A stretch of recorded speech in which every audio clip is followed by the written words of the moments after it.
What is up, everybody, and welcome back to our 126th episode of D&E TAKEOVER. I'm your host, David Rodriguez, alongside my co-host, Eric Hines, and It's good, y'all. we're in for an exciting 126th episode. We always say exciting because it is. It is exciting when we go over sports every single day. But I thought that was something else. No, just But hope everyone listening right now is having a great day as well. But we're just gonna get it popping with our today's quote of the week real quick. Today's quote of the week is, "It's not whether you get knocked down, it's whether you get up." that's simple. That's simple, and that's simple and effective. Simple and Easy. effective. You feel me? Easy. But one more time. It's not whether you get knocked down, it's whether you get up. And that's said by Vince Lombardi. Hold up, David. up? We're bugging. We didn't do our annual voice check, bro. Come on now. Hold up. Here we go. Hold up, David. We're bugging. We didn't do our annual voice check, bro. Come on now. Hold up. Here we go. Talk. I need you to talk. Yo, I don't know what I'm doing right now.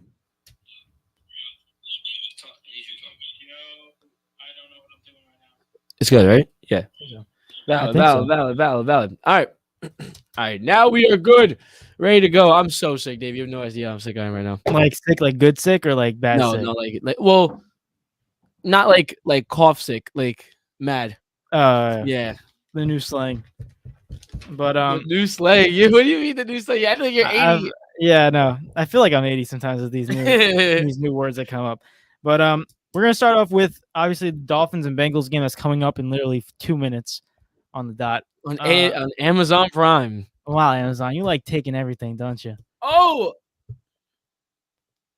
What? That's at the end. a spot? No, you say at the beginning because we had the things. Oh, Let's go. guys, we got these. Give me this. What's it called? Shout out to the sponsor of the show, Elegantly Crafty. We always shout them out. You can find them in the ticker down there somewhere. Eventually, it'll pop through. But little example, sweets and treats and all that stuff. I'll probably grab one of these during the show. But regardless, just a little shout out. Yeah, you got it. No, but let's get into this first game that's happening literally, like we said, in 2 minutes. Yeah. Dolphins versus Bengals. And I predicted on this game, and I had the Dolphins winning 28-21. I have Tua having 2 or more touchdowns, and Jamar Chase with 1 or more touchdowns as well. So I have you down for 28-24. I said 21. I don't know. I have 21. I have you down at 24. You said two or more touchdowns and Chase one or more TDs. Yeah, I'll just change it to 21 then. Or which one do you want? You want 21? I'll keep 21 because that's the one I had written down. I don't know. Oh wait, no, I just can't read. It says 21. I can't read. I can't read. My fault.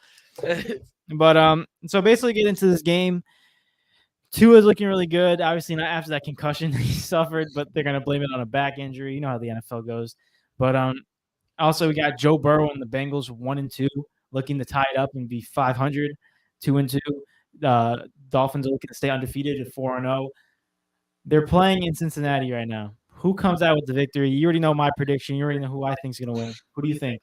I actually had this conversation. I always say I feel like I always bring up work, but I always talk about sports at my job, right? But hopefully one day this could be my job, and then that'd be ironic because I always talk about sports. But what's it called? Basically the ultimatum was Tua, in my opinion, right? If Tua comes in, if Tua does play, but if he's like not dizzy and like if he's actually If you can see where he's going to, if he doesn't have a concussion, in other words, and he plays, I think the Dolphins would do win this game. And it's confirmed that Tua is going to be playing. It says Tua versus Burrow. We just got notification right there. But I definitely think they will win the game, and if he's healthy. But if Tua comes in and he's a little bit like wobbly, like not even kidding though, like for real, if he's a little sluggish and wobbly, then I will be concerned. And I will give the advantage to the Bengals, being only because of the fact I think the Dolphins are better as of right now. But the fact that the Bengals are coming off a victory, they have a little bit of momentum, and the Dolphins need Tua to perform at least at a good level. And if Teddy Bridgewater somehow plays, which he's not, right? Then I would definitely take the Bengals. So as of right now, I'm gonna inch towards the Bengals getting this W and ending Miami's about time. Streak right now. Like Lizzo says, about damn time. What's it called? Yeah, that's ridiculous. That was good. That's a good one. Hey, that's a good one right there. But it's gonna be close. It's gonna be very close. I don't think it's gonna be a blowout in any directions. But if Miami was healthy, as in if Tua was healthy, then I'd go Miami. I'm Well, just nervous. I'm concerned about that. this is like a college matchup reunited again, because last time these two guys versed was back in 2019, I believe so, and then That game's crazy. yeah, and that LSU versus Alabama game was insane with LSU coming out on top. So Joe Burrow came out with the W. You're saying that he's going to come out with the W again? Yeah, I think so. Fair enough. I think I can see that happening, man. It's not even like it's a very close game. But I don't want people to think that the reason I'm saying that is because I think that the Bengals are better. I don't. I think the Miami Dolphins are a better football team. But I just think Tua's wobbly. Exactly. I'm scared. Like, bro, go watch that clip again. Like, you look at him, he got up and fell over his feet. That's literally concussion protocol. Like, what? Like, dude. The thing I can't get over is the injury report by Miami. He didn't practice all week, I believe. And the injury report says back and ankle. Where the hell did he hurt his back and ankle in that? I saw his head go like this. That's so scary because it's like they write it off. Where did the ankle come from? Guys, this is why. Who are you trying to fool? Like, who are you trying to? It's not even close. I mean, unless it's another separate injury, but you got to address the one that actually happened. The main one? The one where he saw, like, birds talking to him? Yeah, that one, when he started wobbling. But, yeah, you have Bengals, I have Dolphins. I could see it going either way. I think it's going to be a close game. Hopefully it's a shootout because we love offensive games around here. Plus, the Bengals look fire in the jersey today, so it's got to be a good game. Yes. Come on. Bengals, I think, do deserve a W because of the jerseys. My God, those all white out. Whiteout is crazy. They lose in the first game in the jerseys that they lose, and it's a whiteout in the stadium as well. Like, come on. I wouldn't come to another game. I'd be like, this season's over. That's just unacceptable. That's the first game in the stadium. That's their first home game. I don't know if it's their first home game. Or do they verse Pittsburgh at home? Yeah, they verse Pittsburgh at home. I'm just saying in general, it's their first. It's their first. Thursday night football. No, it's their first game where it's like they're wearing the jerseys and it's a whiteout. You feel me? So like the whole stadium's going to be literally on all white. It's gonna look amazing. Imagine be that one guy that didn't get the memo and just wearing a black shirt. Oh my God! So you see a bunch of like that would be one of us. I think that would be one of us. Like, see a bunch of white shirts and also you see one guy just like one guy with a Dolphins jersey. He's like, yeah. But going off from one game to another. Obviously, hopefully this is a shootout. Like we said, offensive games rule. Even though defense works hard, and we got to respect them. But we want a shootout, just like in college days. Yeah, that's for sure. But we'll see if Tua is still not concussed by his first couple of throws. Imagine he throws it like a short route, 5 yards. He throws it like 15 yards down. Oh my God! Like, I saw you down there. Wait, but I saw you over there too. Wait, I saw 3 of you on the field. It's like, nah. And he's fine. This is his back. No, his back. Oh my! No, it's his ankle. Come on, bro. But we'll see what happens. They just kicked off. I think Bengals have football right now, so we'll keep you updated on what happens. I wish I had Amazon Prime. I just put it on. I have it on my computer, but that would. But like, yeah, I don't want to mess it up. That's the only problem. Yeah. But let's go from one football game of two former college teammates, not teammates, but two former college rivals going up against each other, to another MVP type of battle going into this Sunday, which is the battle for MVP in Baltimore, with the Ravens going up against the Buffalo Bills at Baltimore. So we got Lamar Jackson going up against Josh Allen. I'm gonna say this for the record. There's a possibility that Josh Allen might have a better game, but I'm going to put this out there. That's because our defense is nowhere near where it should be. I'm actually nervous that we might get torched, right? In the future, you're going to hear my predictions, and it's just say otherwise. Why? Because I back my team every single time, no matter what, right? But when you really look at it, I think the most yardage from a quarterback is Josh Allen right now, or is it Jalen? Yeah, he's number one. He has 1,014 yards. And that's all passing, correct? Mm-hmm. Okay, right? The Ravens probably have one of the worst, if not the worst, passing defenses in the league. I'm not sugarcoating that at all. Like, it's horrendous. It's terrible. So what Tua did in one quarter, but all game. In other words, and Stephon Diggs, I don't know if he's cleared or not. I know he was questionable at one point on ESPN. I don't know if he's gonna. I think he's playing. Yeah. Either way, Gabe Davis is probably gonna cook us too. Realistically, someone's gonna get into the end zone. Dawson, the whole nine. Everyone's eating, right? And that's gonna give Josh Allen his numbers, right? However, Lamar against this defense, I don't. Is there secondaries? Or is everyone back or no? Yeah, Buffalo. Yeah, like I don't know yet. I know one guy's out for the season, but that's all I know. I will say this much. No matter who's there, even though Buffalo has a better defense, Lamar's still going to get his stats. And Lamar's still going to keep us in the game. Why? Because that's legitimately what Lamar Jackson does. That's how we win basketball games. That's how we win football games. What's it called? Lamar Jackson gets the job done. He is that guy for Baltimore. He is that guy overall. So for this whole MVP race, if the Baltimore Ravens lose, I don't think this affects Lamar Jackson's MVP race because he's still gonna have a good game, and I think Josh Allen might have a better game than him because of the fact that it's a worse defense. But over time, when it comes down to it, I think Lamar's gonna win MVP by far because he's put in a position where he has to do more. Yeah, I think if you look at this Ravens team, like you said, it's literally Lamar Jackson and It's everyone else. nothing else. Like it's literally nothing else. It's terrible too. Like if you look at these other quarterbacks, Jalen Hurts, he has AJ Brown, Devonta Smith. You look at Josh Allen, he has some people, Gabriel Davis and Stephon Diggs. Even Joe Burrow, he's got Jamar Chase and T Higgins.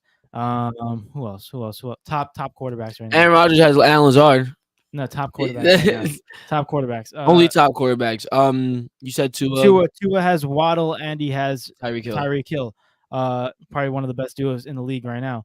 And I'm missing one more team. No, I think I pretty much got. You want to go Trevor Lawrence? Like he had a good week this week. I mean, Christian Kirk's going off for him, but Yeah, I'm not going to mention that. But basically, to sum up my point, he has help. Those guys, those top quarterbacks in MVP races right now. At least two decent, either one superstar and one decent, or two really good. Like they have something around them. They have help. They got guys that can catch football consistently and at a superstar level. And if you look at Lamar Jackson, this is why I think if he keeps this up and like leads the league in touchdowns, rushing, he will have an MVP season, except for passing yards, because I don't think he's going to lead the league in passing yards. But if he keeps it up, he's going to have an MVP season better than the one he had last time when he won MVP. I always say this. It's like Lamar Jackson, I don't think will ever lead the league in passing yards. But he's good enough. That's not his gameplay. That's not his game, exactly. But he's good enough in passing to just and in both he's more advanced than any other quarterback running wise, obviously, right? And in the passing, he's good enough to do both. You know what I mean? But he's not an elite passer like a Josh Allen or like a Patrick Mahomes. I think Patrick Mahomes is probably the best passer in the league. Yeah, but to go back to my point, I think this whole team is based off of how well Lamar Jackson does. This whole record, this whole season is based off of how well this guy does. If he keeps it up, we're looking at Baltimore Ravens going into the playoffs as a top seed, most likely. Of course, most likely. Like not saying number one, but they're winning their division. Let's just say that, and it's all because of Lamar Jackson. I don't think this defense is up to the standards that it was in the past, and I think this is basically Lamar or die at this point for this team. It was like that last year, and it's like that this year. Simple as that. I mean, I want to give props to Mark Andrews, obviously, because Mark Andrews is a top tight end in the league, right? So he does have him, and also, Rashad Bateman, Devin Duvernay, they're not bad wide receivers. They're youngins, they're coming up. But overall, when you look at, like you said, if you compare it to the other receiver cores that the other top quarterbacks have, it's not even close. Like, it's not even remotely close. Rashad Bateman and Devin Duvernay, they don't even, like, sniff Stephon Diggs. Like, they're not even remotely close. So, for that reason, that's why it amplifies it so much more. Yeah, and also not to mention, like we're looking at these stats right now. Josh Allen leads his team in rushing, so he's also doing something. He has 113 yards on the ground and 1 touchdown. That's sad for the running back. No, but the thing is, Devin Singletary isn't playing badly. I just think they're just running the offense more through Josh Allen. Josh Allen is just a dangerous man, and also I think we had this conversation the other day. I don't know if I brought it up to you or if I brought it to somebody else, right? Did I ask you about who can go into Lamar Jackson's position in Baltimore if there could be? Yeah, I think you did. So in other words, if put it this way, Lamar is so special to Baltimore that the only other quarterback that I could see going into the position and possibly doing the same thing that Lamar can is Josh Allen. And there's your reason right there. I feel like Buffalo Bills are giving him more reign to really run this offense however he wants it. Really, obviously, you have the offensive coordinator that we saw last week, but overall, like Josh Allen's going to call the shots because Josh Allen it's everything being orchestrated to him because he's that good, right? If they want to run the ball, Devin Singletary is going off like it was last week. they're gonna do that. You know what I mean? If they need to, Josh Allen drops in the pocket, needs to scramble, he can do that as well. If he needs to pass the ball, he's a freaking dot up Stephon Diggs, dot up Gabe Davis. It's gonna Dawson Knox. He can do everything. So that's not so much of a shocker. I don't think that will last though. I think Devin Singletary might. Yeah. But that's the only thing that scares me about this Buffalo Bills team is their rushing. Because you're not Lamar Jackson. Josh Allen's not Lamar Jackson. He's not gonna do all he's the not time. that great at running. He's a good runner, but he's not like a running back type of caliber. So I think they're gonna have to improve on that with Cook and James Cook and Devin Singletary in the back, and going in further, like when they go deeper in the playoffs and all this stuff. But Josh Allen, that whole offense is basically primarily passing, as it should. I will say this though, I think Super Bowl wise, like looking into it in the long run, it does need to improve, but I think it's good enough to like, whereas you don't need to be worried about like I'll compare it to like the 49ers last year, right? You need the whole talk after 49ers got eliminated was if they had someone a little bit better than Jimmy Garoppolo, they would win the Super Bowl, right? I feel as if the Buffalo Bills can't say that because I think they're running like they can't say, let's say they get the Super Bowl and like they lose, it's like, oh well, they need someone a little bit better than Devin Singletary or James Cook, right? I don't think they can realistically say that because I think Devin Singletary and James Cook are good enough to get their job done.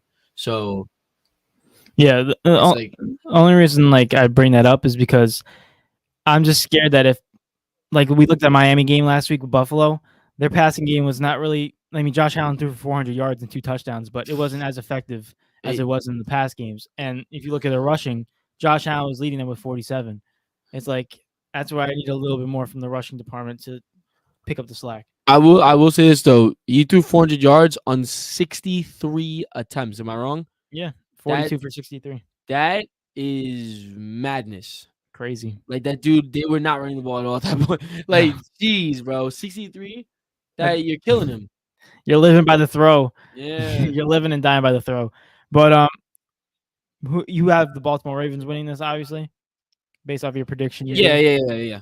I have the Buffalo Bills winning. I wouldn't be shocked if we lost, though. I'm gonna put that out there. It's not like a strong Ravens, but I still think that both quarterbacks have extreme great game. Yeah. So it leads to my next question: like, how will this have a big effect to the MVP race, or not really? Okay, this is a good question right here because it's like I'm very much. Let's establish this, right? I would say I'm really like pro Lamar Jackson as far as winning MVP, right? Not only is my favorite player, he's on my team, my favorite team, and also like I think he deserves it. I don't know if you're more Josh Allen, correct? Yes or no? I like Josh Allen. Okay, so I don't think you're more like. I feel like you can go either way. Hey, I'll call it as it is. I'll call it as it is too, but I'm gonna push for Lamar more. I don't think you would push as much as I don't think you would push. One second. Yeah. Wow, really? They caught me mid conversation. Mid combo. We did it. What's it called? I don't think you would push as much for Josh Allen as I would push for Lamar. That's what I'm trying to say. Yeah, no, it's not close. Okay. Like your equivalent to Josh Allen's like me rooting for Jets and Giants. Okay. That's how I would look at it. So is this going to affect the MVP race? I mean, yes, it will, because depending on how well they play, right? But like I said before, if Lamar Jackson has a very good game and loses, I'm okay with it, right? Because the Bills on paper are a better team than the Ravens, right? If Josh Allen has a very good game and wins, and Lamar, as long as they both have a good game, it's going to stay the way I think it is. Yeah. And I have Lamar currently like leading the race in MVP. Right. Me too. That's just my opinion right now. I think it's like close by this much. It's not. It's like Joel Embiid and Nikola Jokic last year, right? So, and that was for anyone that doesn't know, that was NBA talk. But like that's for that. That's what I was comparing to because last year that was very close as well. But if Lamar has a little bit of a worse game than Josh Allen, maybe it affects it a little bit. Maybe Josh Allen gets the edge a little bit in the MVP race, and then I give it to Josh Allen. Mm-hmm. I just don't see in any way, shape, or form where Josh Allen has a bad game here, so I'm not even going to talk about that, right? So overall, though, I think at the end of the day, when we get to the end of the season, the end of the regular season, Lamar Jackson will be up there again. There's no way they're going to create a humongous gap in this game. That's what I'm basically trying to say. It's gonna be close regardless. It's literally just 1 week. Exactly. There's literally 17 games to play. But see, if we compare it to the NBA not goal of the week, the MVP race, Joel Embiid missed a week or two, and that basically what decided for us. That's what decided on Nikola Jokic was MVP, because we would have said if Joel Embiid had those extra 2 weeks, that's like 10 games in the NBA. Yeah, that's the only difference. It's like 10 games. That's like 1/8 of the season. But if someone was to miss 2 weeks in the NFL, that's 2 games. That's still big. That would ruin their MVP thing. That would ruin the MVP thing. So it goes hand in hand, right? So if like to say it's only 1 week, I understand, but at the same time, the way these guys are going, 1 week matters a lot. The only difference for that argument is that both of these guys are still playing because there's no injuries. The only difference with MV is that he was stalemate. Like these guys, even say if they still are not as top performers, they're still like Josh Allen last week. Spoiler, he's not in my go of the week, but he had 400 yards and 2 touchdowns. He's not? No. What? Yeah. Spoiler alert. Oh, is that a shock? Guy had 3 fumbles. The dude do 400 yards. Yeah, though. I know, but just I saw the fumbles. It was just too much for me. And I saw a little bit better games. Well, that's gonna even out our list at least, because like in the first week I had him like 8. You had him like 2. You had him 1, I think actually. I had him 2. Yeah, him 2. 2 or 3. But oh my God, he's not even in the list. Mm-mm. Dang, David's out here. He said I'm drawing a line. Hey man, if you make too many mistakes. And he cost him the game too. He could have had that back throw. He did not cost him the game. No, because there's 1 touchdown that he could have had, but he fumbled. Yeah, he stepped on his back foot wrong and he missed the complete wide open Isaiah. 400 yards is crazy. It's crazy, but I saw the turnovers and I'm just like, eh. But to go back on the question, this is not really gonna have an effect on this. Honestly, I'm predicting Josh Allen have a great game. I'm predicting Lamar Jackson have a great game. The only difference that you might look into this is if one of the teams win. That you can only decide if they can go up by 1. Say Josh Allen has 4 touchdowns and throws for 350 yards, which I think is very possible against this Ravens defense. Then I said Lamar Jackson has like 3 touchdowns and 250 yards. I think Josh Allen takes him up for that week because he gets a W and he's up by 100 yards and a touchdown. But overall, I still think it's not that big because you still have 13, 12 more games left in the season. It's a tight race. It's a tight race. This has nothing to do with it. They're both going to play extraordinary. He's going to keep it at the same place. You can't say it has nothing to do with it. It's can't. 1 week, bro. It's 1 week. Bro, no, I'm predicting them to both have great games. Okay. Oh, okay. If someone fumbles, then it's going to be like, all right. That's guys, let me ask you this then. So if Lamar throws like 0 touchdowns, that's 2 fumbles. Is it gonna be a big? It's gonna be a big gap. Yeah, no, okay. That's a big gap. I'm saying because like the example I brought, 250 yards, 3 touchdowns, and then Josh Allen 300 yards, 4 touchdowns. Like it's not that big of a gap. I still think Josh Allen would win that week, but it would stay very awfully close in the MVP. Can I ask you a question? Yes. Who do you have at number 1 right now? I have Lamar Jackson. I did that last week. I told you this too. I know, but it could change within 1 week. No. Last episode, no one played. On Monday, we did. Giants and Cowboys played. You really think that Giants and Cowboys is going to change my decision? Daniel Jones and Cooper Rush? Listen, I don't do my go of the week until the whole week is done. That's I like to give them respect, even though they're not in the race.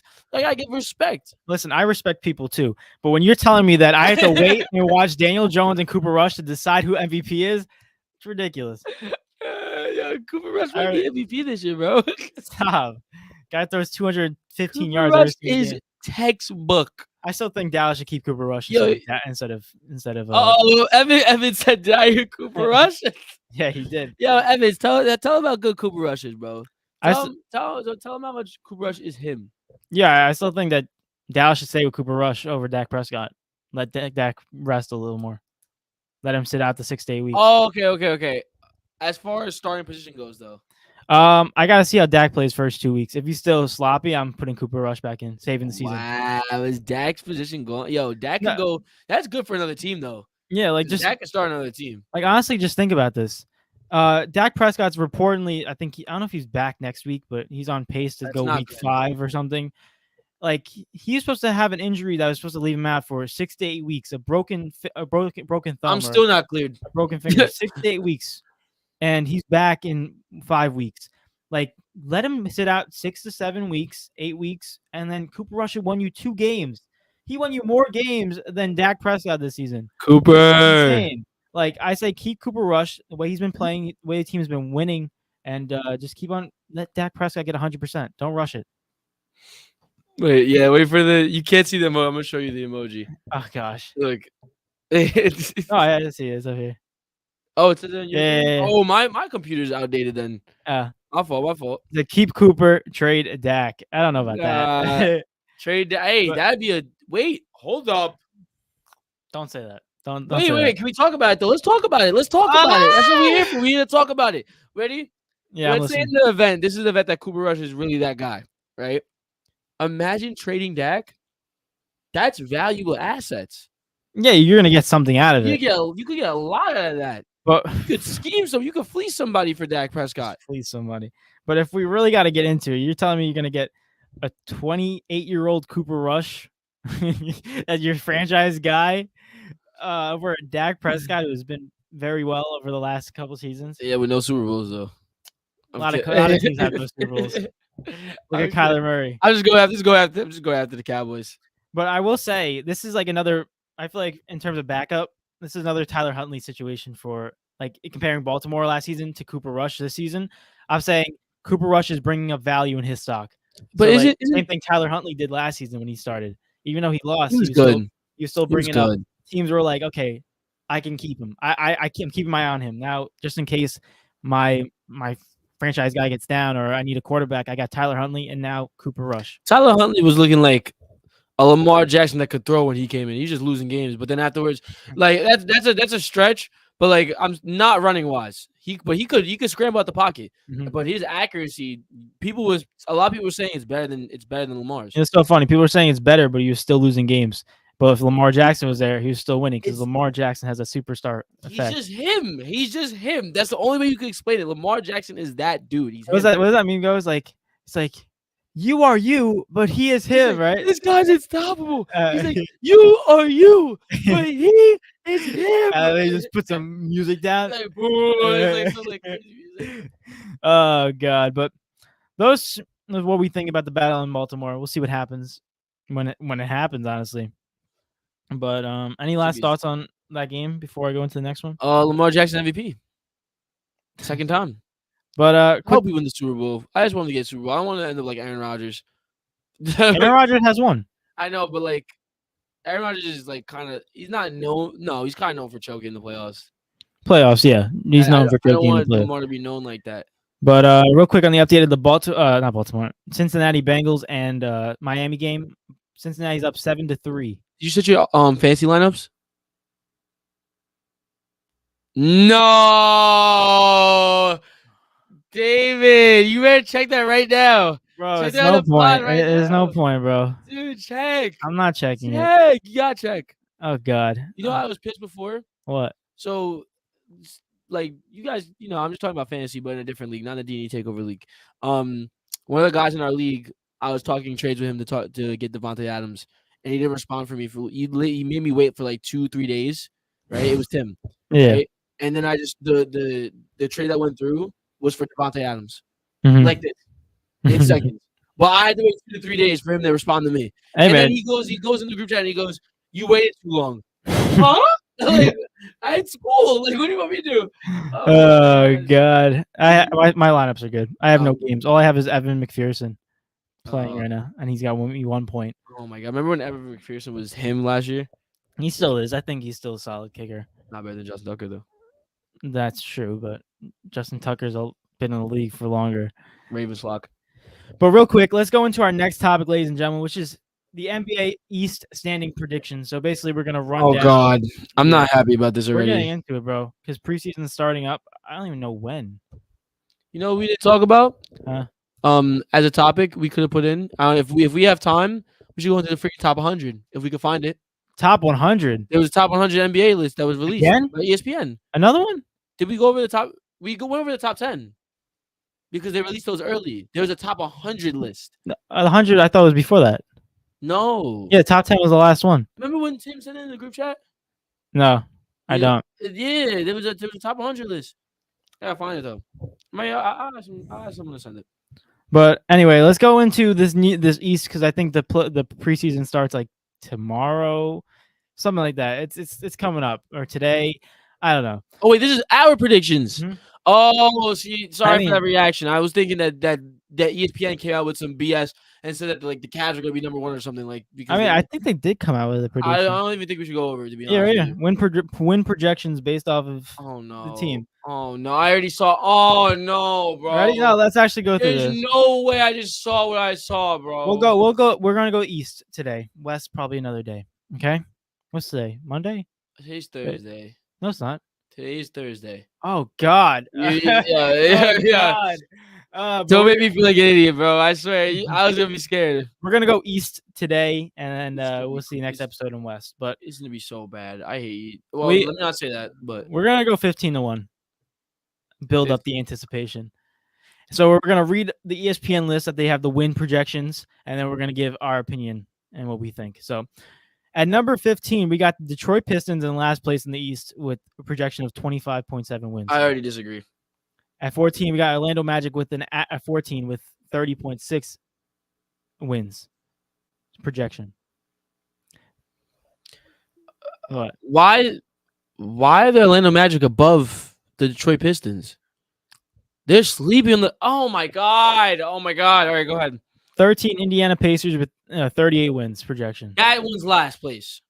Chicago Bulls in 12th with 38 win projection. What? I kind of can agree with that. Just because Lonzo's just done, and we're gonna say we're gonna write the Chicago Bulls off like that. 12th. I'll get into it. 12th is crazy. I'll get into the Wizards are in the East, right?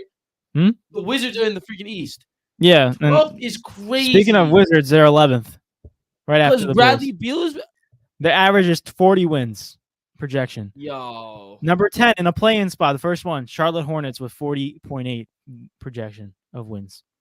At number 9, we got the New York Knicks with 41.5 win projection. You're okay, eliminating the play-in. Get out of here. You you see that big three? You're not scared of that left-handed three? Wait, what big three? What big three? What big three? Bro, what are you talking about? We got RJ, we got Jalen Brunson, the lefties, and Julius Randle, lefty hand, bro. It's crazy because within all those, only one person's been an all-star, and it was just a one-hit wonder type of season. Well, we're gonna have 2 of them in the all-star. But after the New York Knicks at 9, we got number 8, Cleveland Cavaliers. They're sleeping on the Cavs. 42.9. Oh, this list is so bad. 42.9 projected wins. Yes, bro. Number 7. This is even worse. They just lose credibility at all times. I think they just like building up conversation. They just like doing trash. Like they just like doing it so they get reaction. They like exactly what we did on the freaking A Million video. We put out something that was bad, and everyone was like, "Oh my gosh, you're trash!" But then when you put something that's good, no response. It's crazy. People love to bring you down. Oh, it's great, bro. I mean, honestly, if people bring you down, that means you're putting up something so that people are actually seeing it. Oh so that my means god, such a bad way. But Evan says Hornets with potentially no Miles Bridges at playing is tough. LiAngelo Ball about a. Oh my god! No, he's not. LiAngelo Ball didn't even make the G League last season for this. You know he's on the team, right? Yeah, no, he signed. All right. But let's go into number 7 after the Cavs. We got the Brooklyn Nets with 45.6. We're at 7th wins. Yeah. Just outside the play. Mm-hmm. At number 6, you got Miami Heat with 45.9 wins. Listen, What are we doing? Nah, pause. What is this? Nah, this list is trash. I'm just reading it, bro. Miami at 6? Yeah. The same team that was. Oh my gosh. At number 5, we got the Atlanta Hawks with 46.2. At number 4, we got Toronto. DeJounte? Are we serious? Oh my. At number 4, Toronto Raptors with 47.4. Number 3, Philadelphia 76ers with 48.3. And then Milwaukee Bucks at 2 with 49.5. And the number 1 team in the East is Boston Celtics with 53.9 projected wins. So what do we think on a scale of 1 to 10? Everyone in the chat, what do we think about that list? It's a 3. It's a 3? It's a 3. It's dog. I go 2. It's. I probably disagree with almost every single one. Not every single one. Yeah. Bro, they had the little. Except for the Chicago Bulls one. Chicago was at 12. All right, we have to go through that. Okay, because I'm not gonna knock that down, right? What? Jimmy with that hairstyle does not deserve to be at number 6. Yeah, and also another point: Celtics with no Ime, top of the league? Question mark. I think they're not gonna be terrible, but they're gonna be 3. Wow, the ESPN really just said I'm going to put out the worst list possible. They love doing that. Might as well just put the Milwaukee Bucks at 15th at this point. Like, just do it for fun. Put them in the play-in. Why not? All right. So what do you want to go? You want to do team by team, or you want to just do your own projections starting at 15? I wanna go like I wanna go through like yours first, then mine, or mine then yours. So like it's not like confusing for the people. I'm gonna write this down too, to be honest with you. Okay. So let's go in through my predictions, starting from 15 to 1. Okay. All right. Are we good? Yeah, go ahead. I'm just writing it down. So for the worst team for my prediction, the worst team in the East, I think. My gosh, I gotta look at this. I'm gonna go with the Orlando Magic. Really? Yeah, I think the Magic will be the worst team. I'm not gonna try to interrupt you doing this because I want you like to give your explanation and Okay. stuff. And, like, No, I just see you writing, so I want to make sure you have all the numbers down because I see your hand moving real fast. Just see how fast. I just see his hand just like this. You should have seen me when we wasn't in person. I was moving like the swiftness. I was like, I thought you were a lefty. I looked at your hand, but it's the other way. Yeah, this one's broken. Yeah. But Good. Number 15, the worst team in the league, I think, is in fact the Orlando Magic. I think they're too young, and I don't know if they have enough of that veteran power yet to get into worse than 15. At 14, I'm gonna go Indiana Pacers. I like Tyrese Halliburton. I think he's a stud, but honestly, there's no superstar talent surrounding him. At 13, I'm gonna go with my gosh. I guess I gotta go Detroit Pistons. I don't think you can put that away. You could go into the actual standings so you could see them all at once. Fair enough. I was just looking. At 13, I'm gonna go Detroit Pistons. I think that they're a solid team as well, but they're very young. At 12, I forgot the number 12. Jesus Christ! Oh my! I can't. I'm an idiot. Just write it on the side. Yeah. Just squeeze it in there. Oh. 12. I'm thinking of 12. Bradley Beal and the Wizards. Charlotte Hornets. I'm gonna go Washington Wizards at 12. Wizards at 12. And then 11, I'm gonna go Chicago Bulls. I like that, bro. I really do like that pick.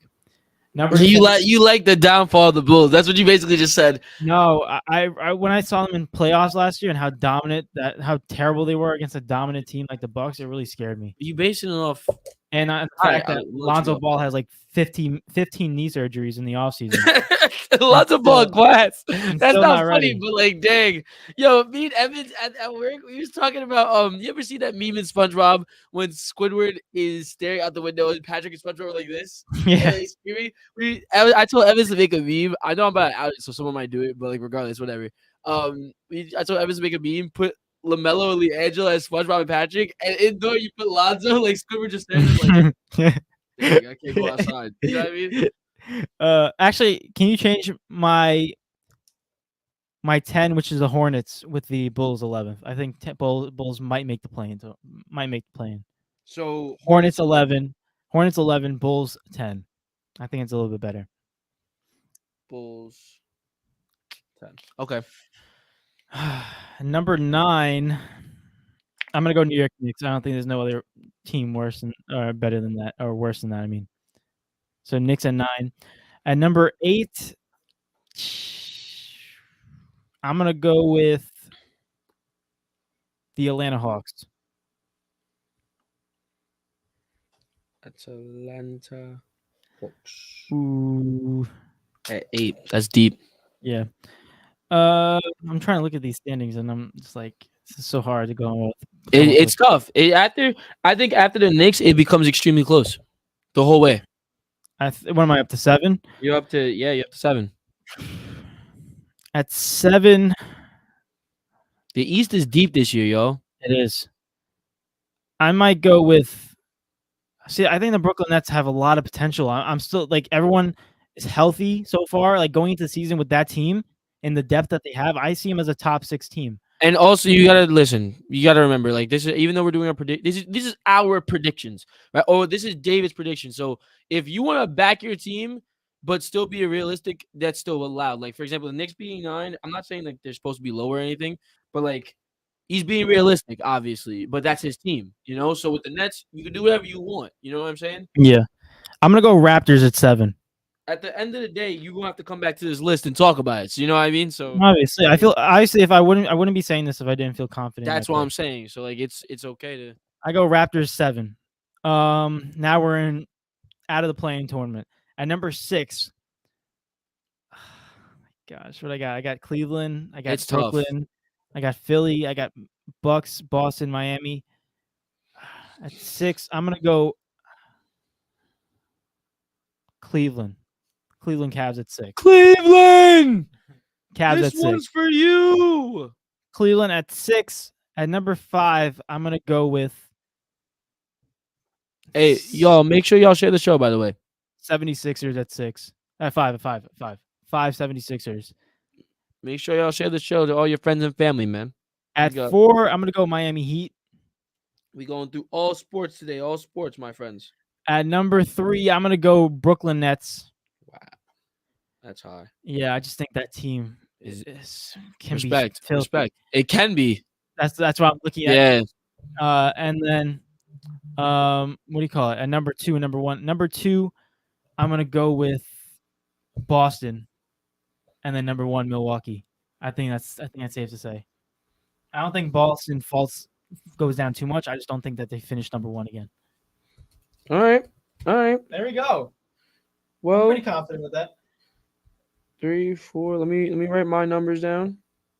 Let me not forget 12 this time. You're writing yours. 12. Guys, you guys agree with that? Scale 1 to 10. How much was that? How good was that list? I think that was a decent list. Can we borrow this? Can I just run it down again? Go ahead. For everyone to know. Can I just look at this? Yeah. So basically, everyone to reiterate, this is my NBA East standings predictions going into the season. 15, I got the Orlando Magic. 14, Indiana Pacers. 13, Detroit Pistons. 12, Washington Wizards. 11, the Charlotte Hornets. 10, the Chicago Bulls. At number 9, I got the New York Knicks. Number 8, Atlanta Hawks. Number 7, Toronto Raptors. Number 6, Cleveland Cavs. Number 5, 76ers. Number 4, Miami Heat. Number 3, Brooklyn Nets. Number 2, Boston Celtics. And at number 1, Milwaukee Bucks. I can't wait for this season. The season's gonna be great. It's gonna be great. I think that's actually a good list. It's not a bad list. I can't really judge it right now because like I don't even know what my list is. I'm be real with you. I haven't like really sat. This is the first. You guys don't get the raw version of this because this is the first time I'm gonna really sit down and like look at these teams.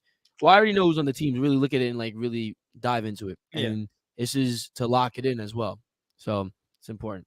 But starting at 15 for me in the East. To be honest with you, this team I want to put last, but at the same time, I don't know what Miles Turner is doing. And I don't know if he's back or not. Like he is back. Is he gonna play? Yeah, he's gonna play. He wants to get traded, but he's gonna want to play. Then at that point, I'm gonna go the Orlando Magic at 15 this year. Like David said, kind of like to agree. They're just too young right now. They're just kind of a team that's building up, and they're just there to realistically like just build, give players time. You know what I mean? As they should. There's no reason to be in a playoff spot right now. Exactly. Wait, real quick, we got a comment from Evans. It's a pretty fair list. Got to see how these offseason trades look. Brogdon. Brogdon. Sorry, yeah, Brogdon to the Celtics and DeJounte to the Hawks. Yeah. Ben Simmons to the Nets. But that was like technically, yeah. He hasn't played. He hasn't played. So. Oh God, don't remind me. But I got a big deal, not a big deal on that. Don't worry. Now 14. If Miles Turner is playing,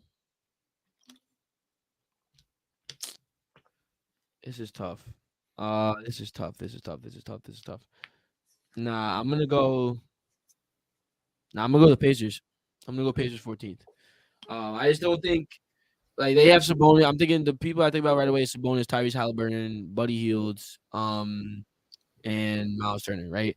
And like they're good players. I just don't. I feel like team chemistry wise, they're not fully there yet. Yeah. And there's a little bit like tension in that locker room as a whole. So I feel like that's gonna mess them up. You want me to write that down for you? Yeah, actually, please. Yeah. So you can just not have to focus about writing it down. God dang. All right, this is actually tougher than I thought. I'm telling you, bro. I thought I had it like locked down. Everything was gonna be like fair, but like no. Sabonis on the Kings, no? Yeah, Sabonis. Yeah, is on the Sabonis on the Kings. It's just I don't feel like they're gonna be on the Kings. Yeah. Oh, I'm bugging. I said Sabonis. Oh, you said Sabonis? Yes. Yeah. Oh my god, I'm bugging. Wait, Tyrese. Oh my god. I didn't hear that. Whoa. Yeah. Sabonis is not there. Oh Sabonis my god. is on the Kings. So it's Miles Turner, Tyrese Halliburton. Is Buddy Hield? Buddy Hield is there. Okay, yeah. I'm sorry. I meant to.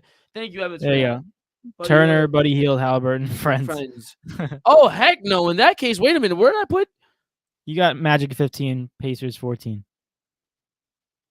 Oh, that's gonna be close, but I'll leave it there. I'll leave it at that. Can you open this for me again? Let's go. All right. At what? 13? 13. The pick is in. Oh, we gotta do draft music. With the 13th pick in the NBA prediction standings draft, Eric Hines takes the Detroit Pistons. I think Detroit's gonna have a really good year though. I think Cade's gonna have a breakout year. Towards the end of the season, he was amazing. He was. He turned it up. Yeah, he turned up a lot. So I think Cade's gonna really turn up. Jaden Ivey. I love Jaden Ivey. They're gonna be a very good team. They're gonna be a very good team and be a team to look out for, I would say. But I don't have them above this team because I feel like this team has a little bit more depth, a little bit more experience, right? And they have a very big player coming back. And that for me is the Washington Wizards at 12. I think the Washington Wizards will be amazing. I think Bradley Beal has the potential to be such a good scorer to a point where they can possibly make the play-in. Right, I'm being serious because when they were with Westbrook and Bradley Beal, I didn't think that they were good enough to make the play-in, and they still did. Right, they squeezed in. My only thing with that team is I don't know who the playmaker is for that team. That's my only question.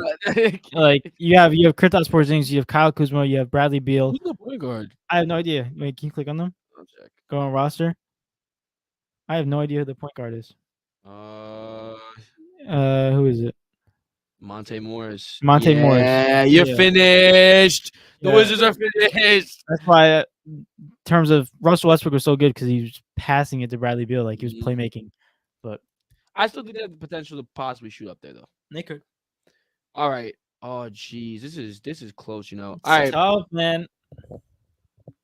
Ooh, you know what?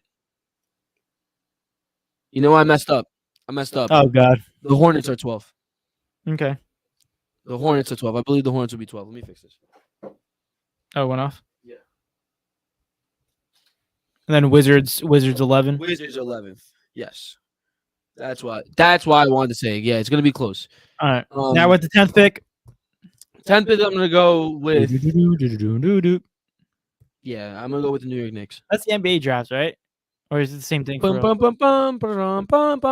What about the NFL? I think it's the same thing. Yeah, right? I think it's the same thing. Yeah, I'm going to go New York Knicks at 10. New York Knicks at 10. That's solid. Hey, we take a play-in, baby. Yeah, but y'all not going to make it out of the play-in, though. I'm sorry. So you're funny. You're not going to. I can't wait until Jalen Brunson starts getting triple doubles. And then after that, Jalen Brunson with triple doubles.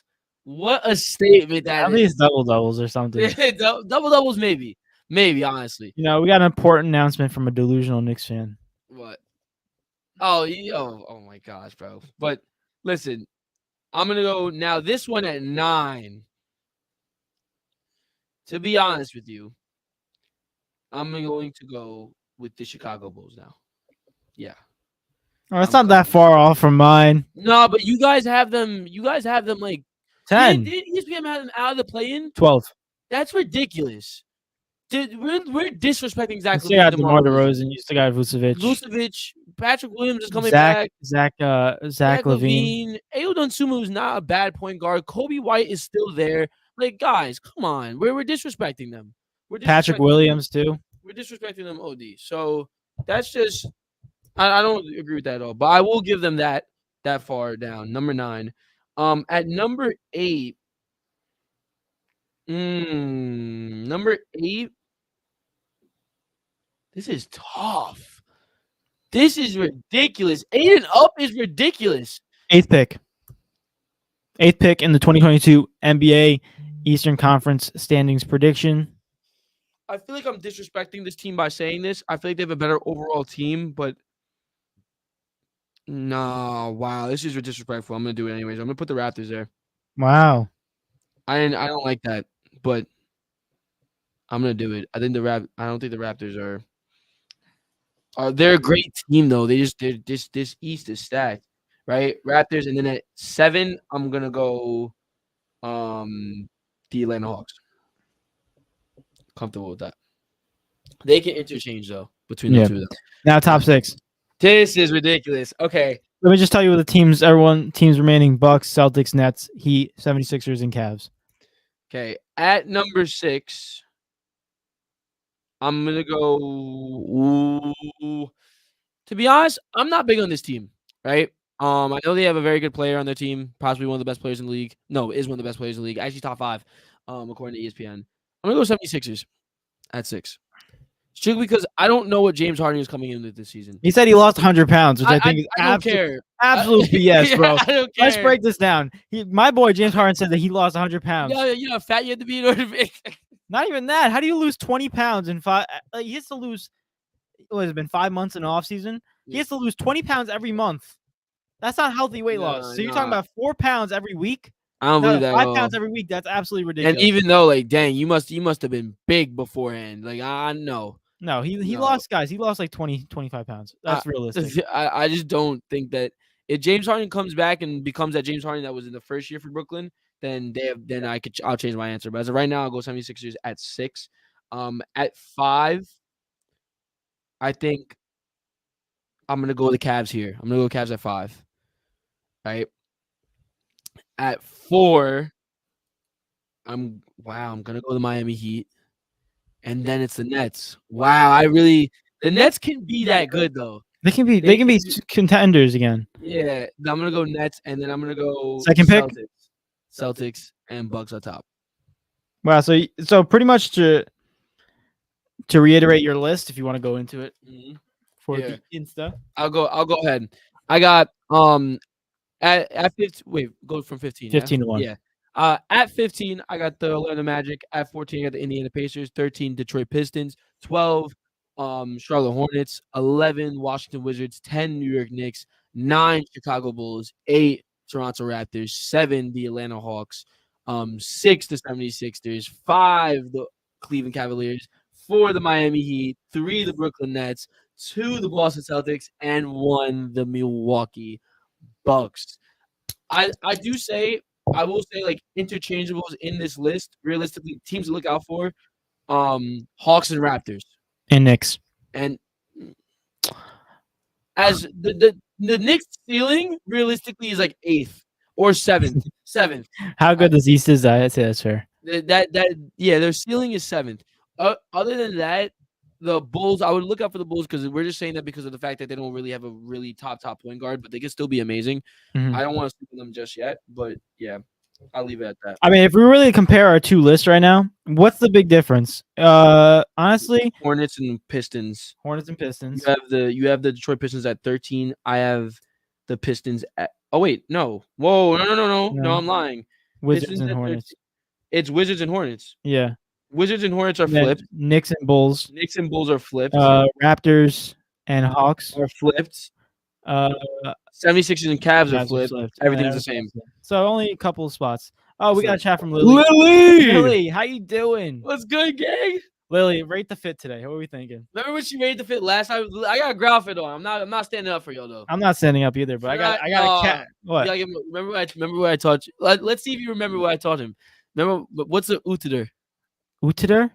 Oh, you think I remember this, bro? Stop. Come on. What the heck is about the fit. It's about the fit. What's an utider? I haven't felt this much pressure since school. It's an acronym. Utider. Not an acronym. Is that the right word to use? Yeah, I think it's an acronym. So every word, every letter. Yeah. Uthenim. Can I use it? Thank you. She said, I like the Thank shirt. you. I appreciate it. But Utheder. No, Utheder. Utheder. Can I use it in a sentence?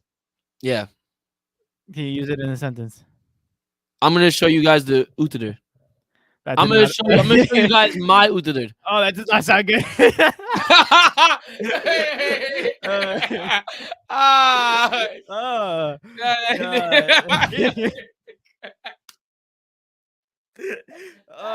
going to be on the internet for the rest of humanity now.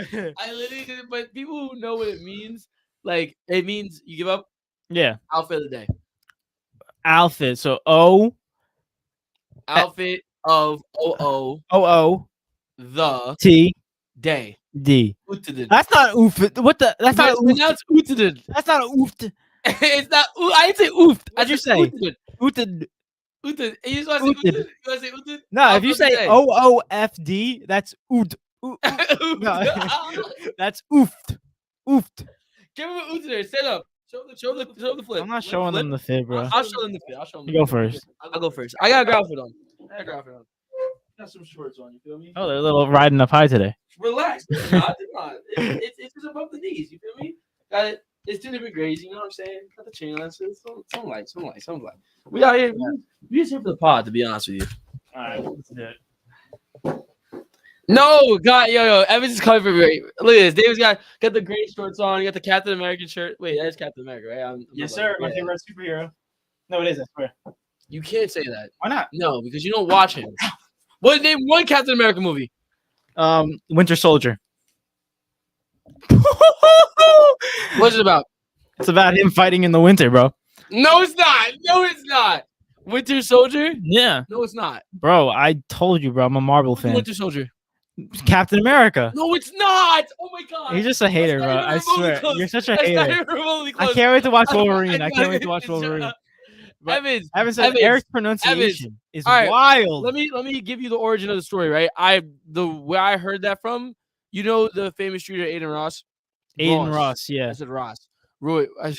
Aiden Ross. Aiden Ross. If you go on his if you see there his e-dates and stuff, that's what happens. They say can I get the Uttered? Yeah. Yeah, but it's called it stands for Outfit of the Day. Remember in the beginning of the show when I said I can't keep up with these new slangs? Yeah, that's one of the. That's not a new slang. That's a funny thing. That's no one goes around saying that. Well, Lisa, that's confusing. I agree. It's oofed, and I said, I think she's relating it to you because I never match. She said at least it's matching. If you have to look at my outfits, bro, I never match. David's like David. I feel like you don't really go into like fashion. Neither do I, to be honest with you. I like to look good, but I like to go to certain occasions. I like to look good. If I'm going out to dinner, I'll dress in jeans and stuff. Different, yeah. But literally, what I do every single day is I go to work. I'm not gonna mess up dirty, nice clothes to go to work. It's yo, you should see me sometimes when it's a slow day and I have class in the morning. I did walk out looking like a hobo. I look like a man on the street. I'm not even gonna catch you. But we got an NBA trade alert right now. Someone traded in the NBA, so we'll find out what this is. Hold up. The Oklahoma City Thunder are trading Derek Favors, Ty Jerome, Mo Harkless, Theo Madeline, and a 2025 second-round pick for who? To Atlanta. 2025 second-round pick via Atlanta to the Houston Rockets for David Nwaba, Sterling Brown, Trey Burke, and Marquise Chris. So bunch of nobodies. They traded nobodies for nobodies. A bunch of scraps. I will say David Nwaba is pretty good. And what's the point of that trade? I don't know. They literally traded bench for bench. What scraps? They literally traded bench for bench. I don't get it. But real quick on the update of the Bengals game, the Bengals are still leading 7-3. I like it. That means what? Can I see the stats on Tua really quick? Yeah, Tua. Oh, it says concussion. Done. See? No, okay. Oh my gosh. No, but he has 8 for 11 with 110 yards and 1 interception. So you might be seeing double, he saw two Tyreek Hills. Joe Burrow is a 6 for 11 for 70 yards. Joe Mixon has a touchdown. That's all she wrote for right now. Let me see how many times he got sacked. Tua 0. Joe Burrow 0. Wow. They're protecting him. They're actually playing. They're actually playing About like time. what they're worth, man. We all know how important protection is, but as a quarterback, you're so mean, bro. As a quarterback, but We all know how important protection is, guys. but now since speaking of protection, we gotta protect this one man, bro. This one man we're gonna talk about right now is a legend of the sport. All rise. Oh my gosh! What do you mean? All rise! All rise! What are we doing? We see the national anthem for Aaron Judge. Why are you hand on your heart? What the? All rise. I'll stand. No, I'm not standing up for this guy. I'm sorry, Bro. No. You're a Yankees fan, bro. It's Aaron Why do I have Judge. to? All right. All rise. There you go. But basically, for anyone who didn't know what happened, Orange juice. what? That's how you. I think that's how you say it in France. Orange juice. Aaron Judge just tied Roger Maris's home run AL record for 61 home runs yesterday in the top of the 7th inning. And if you guys didn't see it, well, here it is. Oh yeah, baby, we got you with the viz. Look at that. You didn't see that coming. Here it is. To be honest with you, And the 3-2. Drove deep to left field. This could be it. See ya. He's What a done home it. run. Number 61. Yeah, look at He's this, been Mom. chasing Mama history, and now he makes it. He and Roger Maris are tied with 61 home runs, the most anybody has ever hit in a single season in American League history. Yo, wait, look at what happened. What? Look at And the Evan's 3-2. Wait, go. Wait, where are we going? What are you looking at? One home runs, Evan's the most commented. anybody has ever hit in a single season in American Wait, League I'll history. wait till you finish the thing. Wait, what am I stopping it for? No, don't stop it. Don't stop it. Let's say like finish it out and everything. All right, but that was fire. That was fire. Yeah. Listen, look at really quick. Look at the comment that Evan put. He said, go ahead. He said, OKC. Go ahead. The OKC and Rockets trading. I think Yu-Gi-Oh. Yu-Gi-Oh cards in the parking lot. Honestly, yo, can I tell you a story really quick before we go to Aaron Judge? Yeah. There was one time in elementary school, everyone like loved Pokemon cards. I thought I wanted Pokemon cards. I thought I had them. Same. Turned out they were Yu-Gi-Oh cards, right? I went to school, and I was like I was playing with everyone was playing the Pokemon cards. I'm like, I have Pokemon cards at home. Like, really? I was like, yeah, I have like a bunch because I had a big pack of them, like a big box, right? And he's like, well, bring them in tomorrow, right? So I brought them in tomorrow. I put down the cards. I thought they were all the same. And I looked at me like, these are Yu-Gi-Oh cards. I was like, what? I can't play with you guys. Like, they're Pokemon. I just had to buy Yu-Gi-Oh cards a mess. Like a mess on the carpet. Everyone else with the Pokemon cards, I'm sitting there like this. I hated Pokemon ever since then. I was like, screw Pokemon. Gosh, that traumatized you. It literally traumatized me. Wait, what grade are we talking? Dude, like, it had to be like second grade. No, third grade, fourth grade. I remember that time. I had Pokemon cards too. I had like. Do you remember your third grade teacher? By any chance? Miss Burgoyne. I had Buffa. Shout out to them. But Yeah. I remember trading those cards, bro. They were messed up back in the day, bro. Dude. Like I remember trading a card with someone. They're like, "Yo, your card is due to." Yeah. Oh, relax, bro. Relax. The savages. Like 70 damage. Get out of here, bro. Oh, I got 110. I'm like, oh, big man. I never understood the point of those card games because I put a card down and they'd be like, I do 70 damage. And I'd be like, okay. I'm like, all right, I do 30. I just looked at it as math because if you put a card down as weaker, it's like you can't do it. Yeah, that's what I looked at. I was like, this game is dumb. Like, I played Yu-Gi-Oh in 11th grade for study hall because I had nothing to do. Me and two other guys. He had Yu-Gi-Oh cards. I'm like, all right, let's play it. Really? Yeah. It was. Did you win? When you understand the concept, it gets fun. Did you win? Yeah, I think I won one. But that's exactly what we take dubs around here. But if you ask me how to play again, I totally forgot. But Evan says, "Wow, we got video transitions. Yeah, baby, we're stepping up. We're out here. We're out here. That's why you guys should share the show right now. Bro. Share it to anybody that you know. Share it to literally anybody. Anybody. Let them come in here, tell them to subscribe, and if they listen. That's what we did yesterday. I walked into two people in our at our practice. I literally just grabbed their phones and I was like, "Listen, just subscribe. It's free." I'm like, "You don't even have to watch the videos. Just subscribe." He said, "In order to be a part of the team, you gotta subscribe." Exactly. Talking about our other thing. Remember that? I was like, listen, if you, dude, just subscribe. It's free. I don't know why you waiting. Like, what's the point? Yeah. Feel me? But anyway, back to Aaron Judge. He had 61 home runs, which ties the American League record of 61 with Roger Maris, who hit it back in 1961. He did it in an extra game. So basically, to put down the stats in this, Aaron Judge did it in 8 less games than Roger Maris did. So Roger Maris did it in 163 games, and there was an extra game back in the day. On the last day, he beat Babe Ruth's record, and then 8 games before the season ends, Aaron Judge ties the record. So we'll see if he breaks it. Hopefully he does. And Evan says, let it be known, Eric to this day can't read. What? What does that mean? Where did that just come from? Why did we just say I can't read? I don't know. What? Maybe Yu-Gi-Oh? No, I just didn't know the difference between the cards. I was like 5. Wait, not 5. That's dragged. Is it?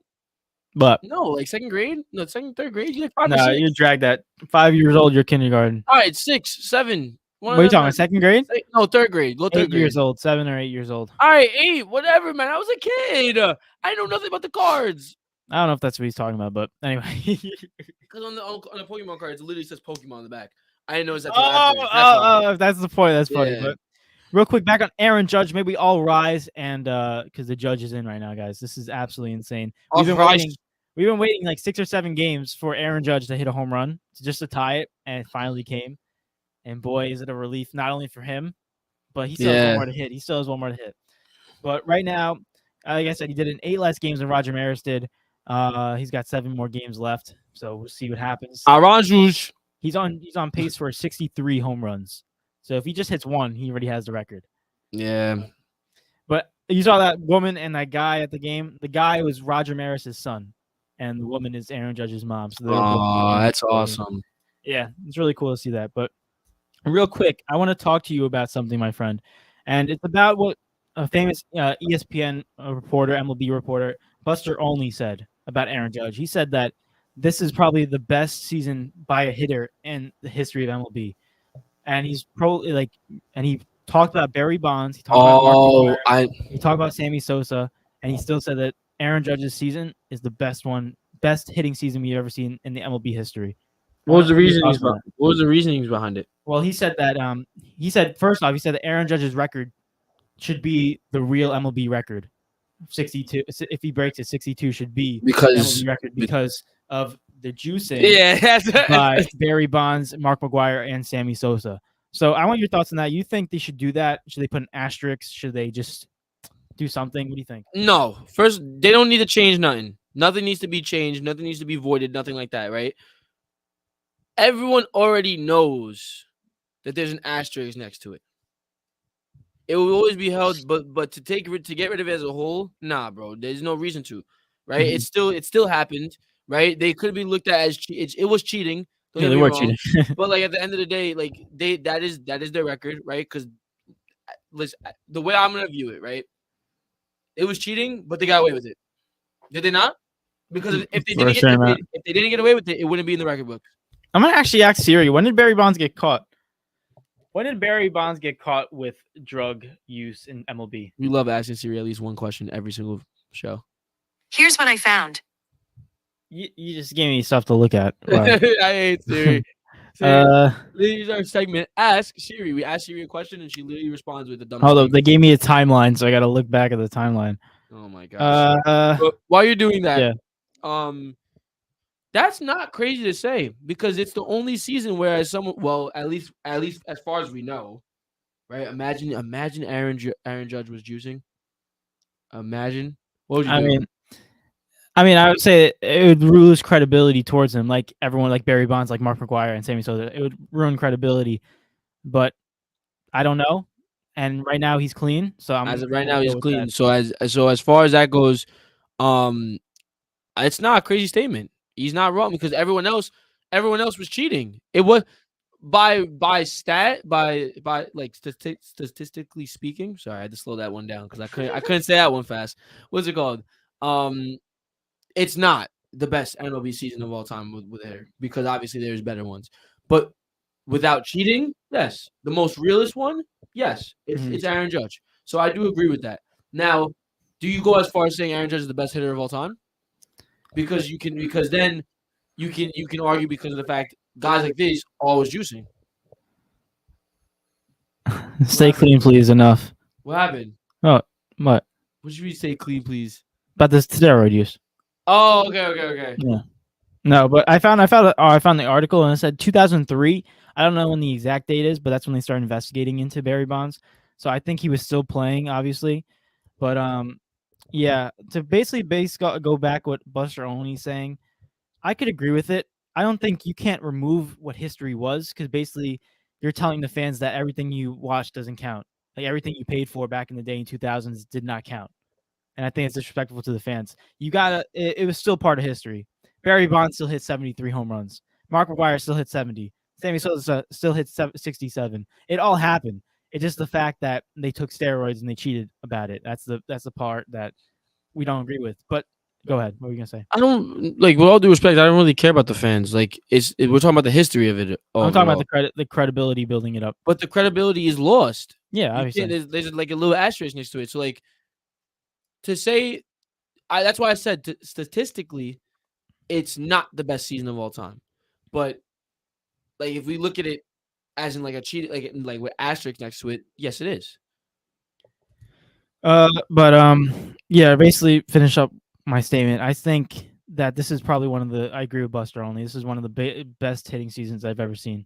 I've ever seen in MLB history as well. I just think Aaron Judge is, well, he's not leading the American League in batting average now because another guy just beat him out. Bro? The guy from the Twins, I forgot his name. Like, Arez. Why? He wants the batting title, bro. Like, get out of here. Like, who are you? But in terms of the best hitting season, I think Aaron Judge has it because if you really look at it, cheating is cheating, and I don't really tolerate it. I don't think you should get rid of it because it happened, right? I think you should put an asterisk next to it. I think everyone who knows baseball knows that they cheated. Exactly. So if you really want to look at it, I think Aaron Judge, the clean player like that we know right now, he's clean, hit 62, about to hit 62 home runs, hit 61. That should be the record. Like in terms of like we know, but the actual record is Barry Bonds. We know that. There's an asterisk next to it for my brain, your brain, baseball brains know that. It's like that's why I said why I said it. It's like, in other words, you don't change something that's already happened, right? Like you leave it in the books because like by you erasing Barry Bonds' record and everything, it just takes away. Like you said in that case, there's basically saying nothing ever happened. And that's not true. Mm-hmm. He was in the game, right? He affected the game very like people at before knowing that he was using steroids. Yeah, people thought he was amazing. You know yeah, what I mean? he changed the game. Probably still think he's amazing, but there's an asterisk next to it, just like you said. Yeah, so it's never be changed. Listen, without steroids, Barry Bonds and Sammy Sosa and Mark McGwire are hitting 50 home runs, 40 home runs. I don't know what the steroid use was for.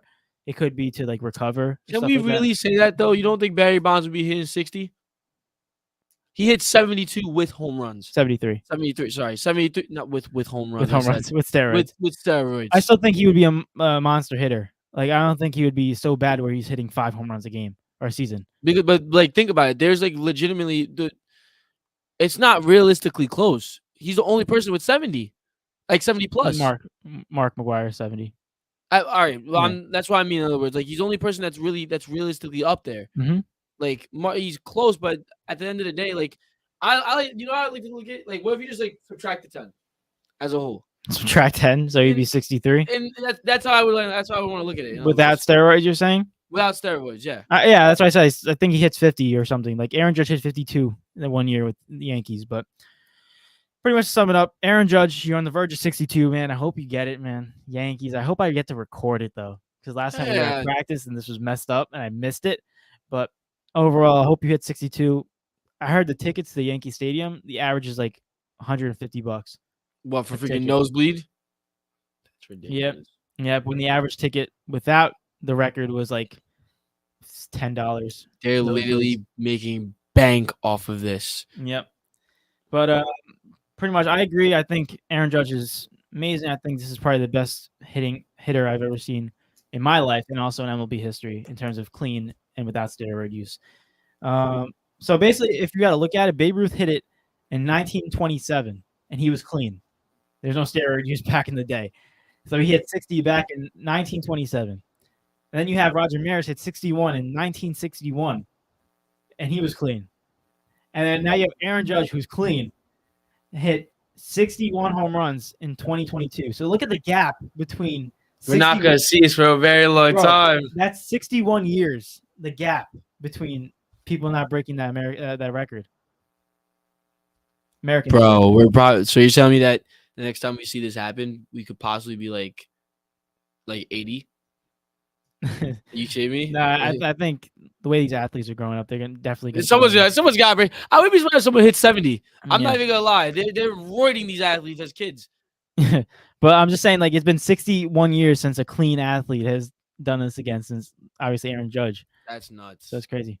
But real quick, I have one more question to ask you guys and in the chat too. Tell me what you guys think. But I was having what did Evan say? Just juice Aaron Judge to add him. This dude. Oh my god. Add him to the list. No, bro. We want him clean. We want him clean, especially in a Yankees uniform. You got a clean uniform. You got a clean player. Stand up, Yankees. Stand up. But my one question I want to ask you guys and to Eric, and I had a discussion with my dad today. So you know how. Oh, so it was heated. It was a good conversation. So we said, if you caught Aaron Judge's 60-second home run, which is estimated, someone put a bid in for $2 million already for the ball. Didn't even hit it yet. They're saying $2 million you can sell it for. That's estimated price. Would you give it to him or would you sell it? This is a moral question. This is a moral question. Guys in the chat, what do you guys think?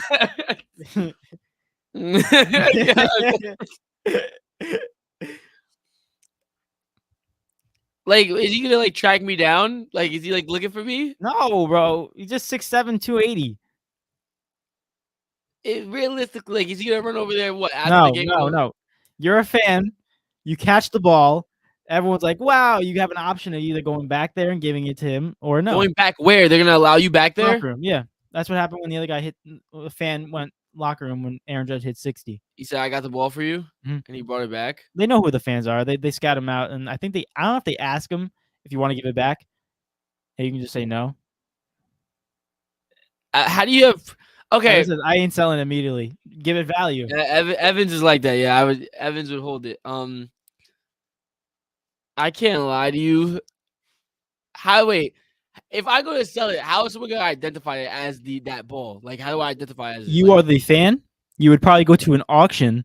Like, probably. People would be buying it from you because they remember your face. Trust me, bro. There's a lot of collectors out there that are already tracking you down.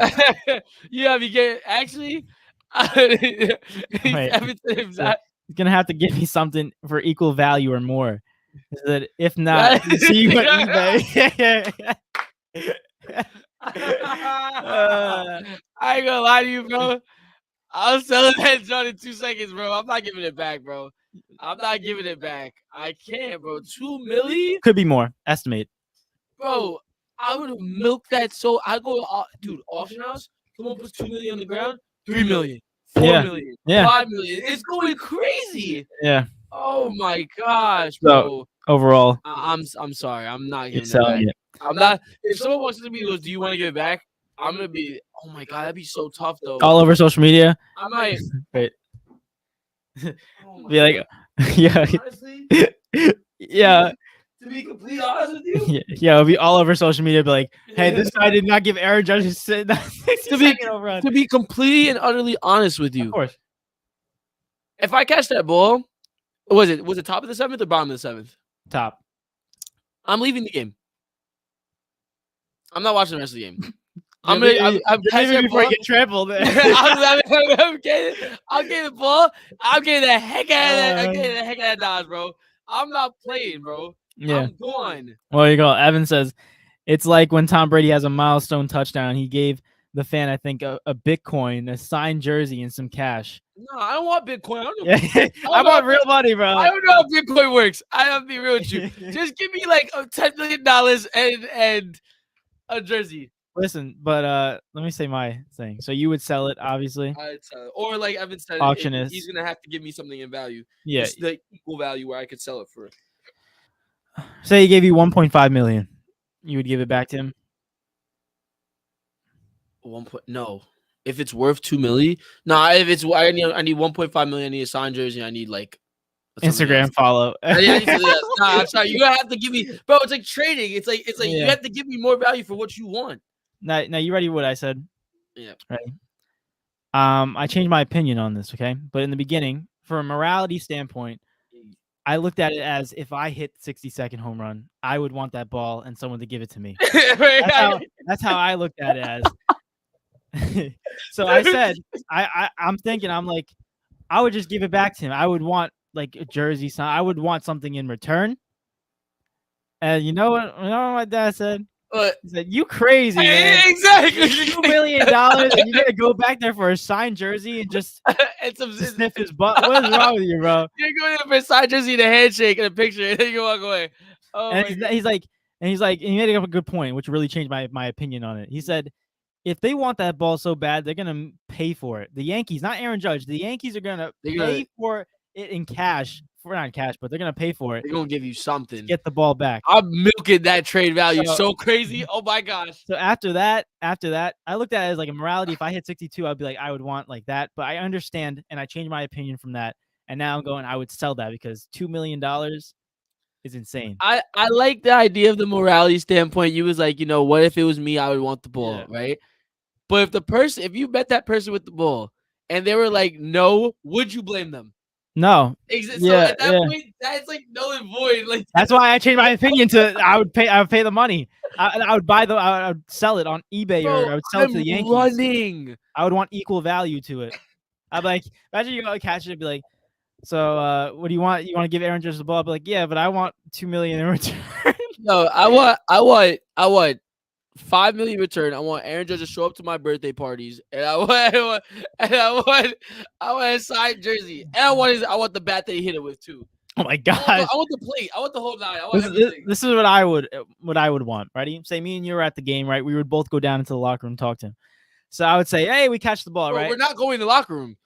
Actually, no, we go to the clubhouse. We would have to talk to Aaron Judge and the people up that run Yankees, but we would go there.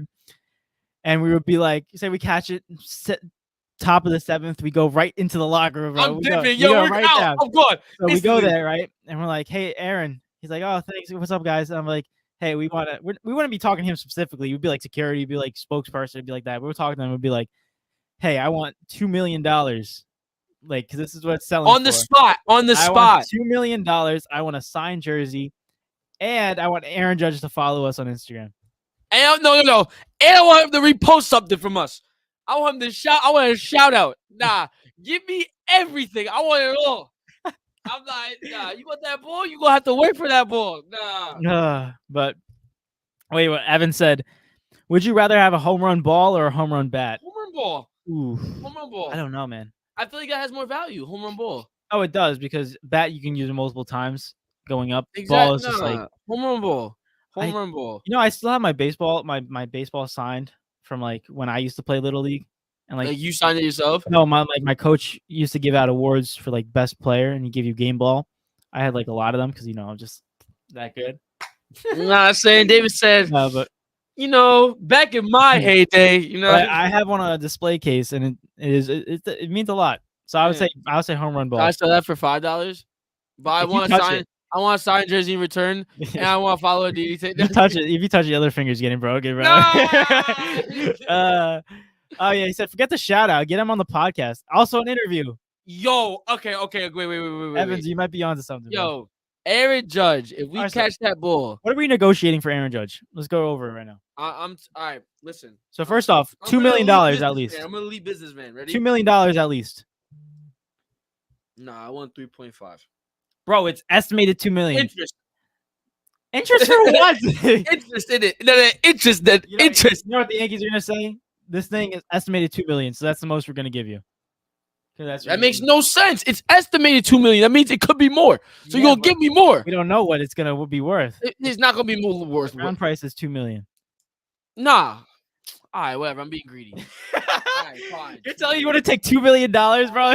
I think we deserve 2.1 at least. Like we need more. We need more than what it's worth, because I'm selling it to you. It's gonna be worth more later down the line. So I need as much value as I can get from it now. So if I'm sitting at the table and they go, we're gonna give you at most $2 million, I'm gonna be like, you're gonna have to do better. I'm like, you don't have to do crazy, but you have to do better. because it's gonna be worth more down the line. So they're gonna be like, okay, fine, 3.5. I'm taking that. All right, so negotiation. We're talking to the spokesperson of the Yankees. We catch the ball, right? 60-second. Yeah. We catch it, right? Mhm. We go down to the locker room, talk to the spokesperson. What do we want to do with it? You tell them. Listen, I'll stick with $2 million, right? No, meet me in the middle. You want $2 million, I want 3.5. We'll go like 2.8. 2.8 million. Okay? Yeah. Then I want a signed jersey. Okay. For both of us. Two signed jerseys. Right. Okay, because we're two people. Mhm. Makes sense. We can't get two bats. That wouldn't make sense. We get like John Carlos Sands bat. Like 2, 3. It is drag. Doesn't say I want his cleats. Nah, let me stop. No, that's drag. No, Yeah, no. I don't want his cleats. I'm about Rob. Like a clown shoe, bro. What the heck? All right. 3. I want him to follow my personal Instagram. I want him to follow your personal Instagram. I want him to follow D&E TAKEOVER personal Instagram. Okay. And he has to stay followed. That's not even that bad, bro. Like That's not bad. That's free. all you gotta do is press a button. Exactly. 4. I want him to repost us talking about this on his story and shout us out. You know, he's not doing it. It's his like agent or social media manager. Well, then you're not getting the ball. No, I'm saying the social media manager will do it. It's not Aaron Judge.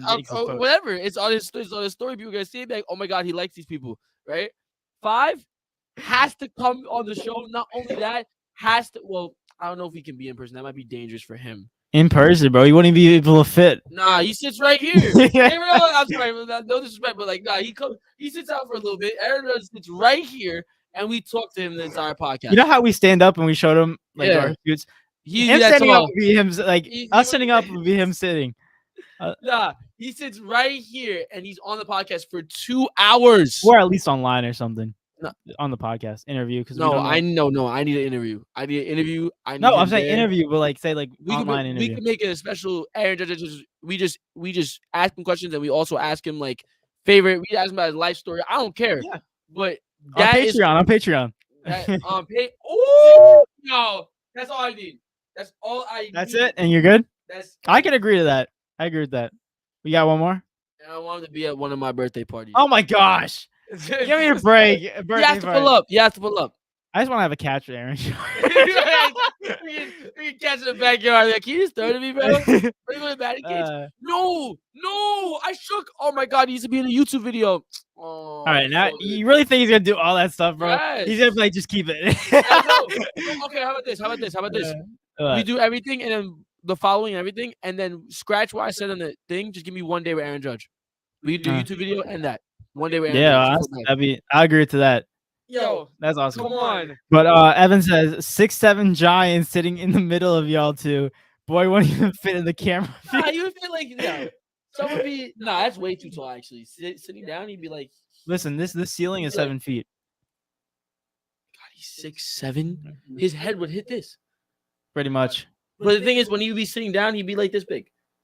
I'd be like, hello, like, you know what I'm saying? Oh god, that'd be awesome, bro. Do we have to pull up to a game tomorrow?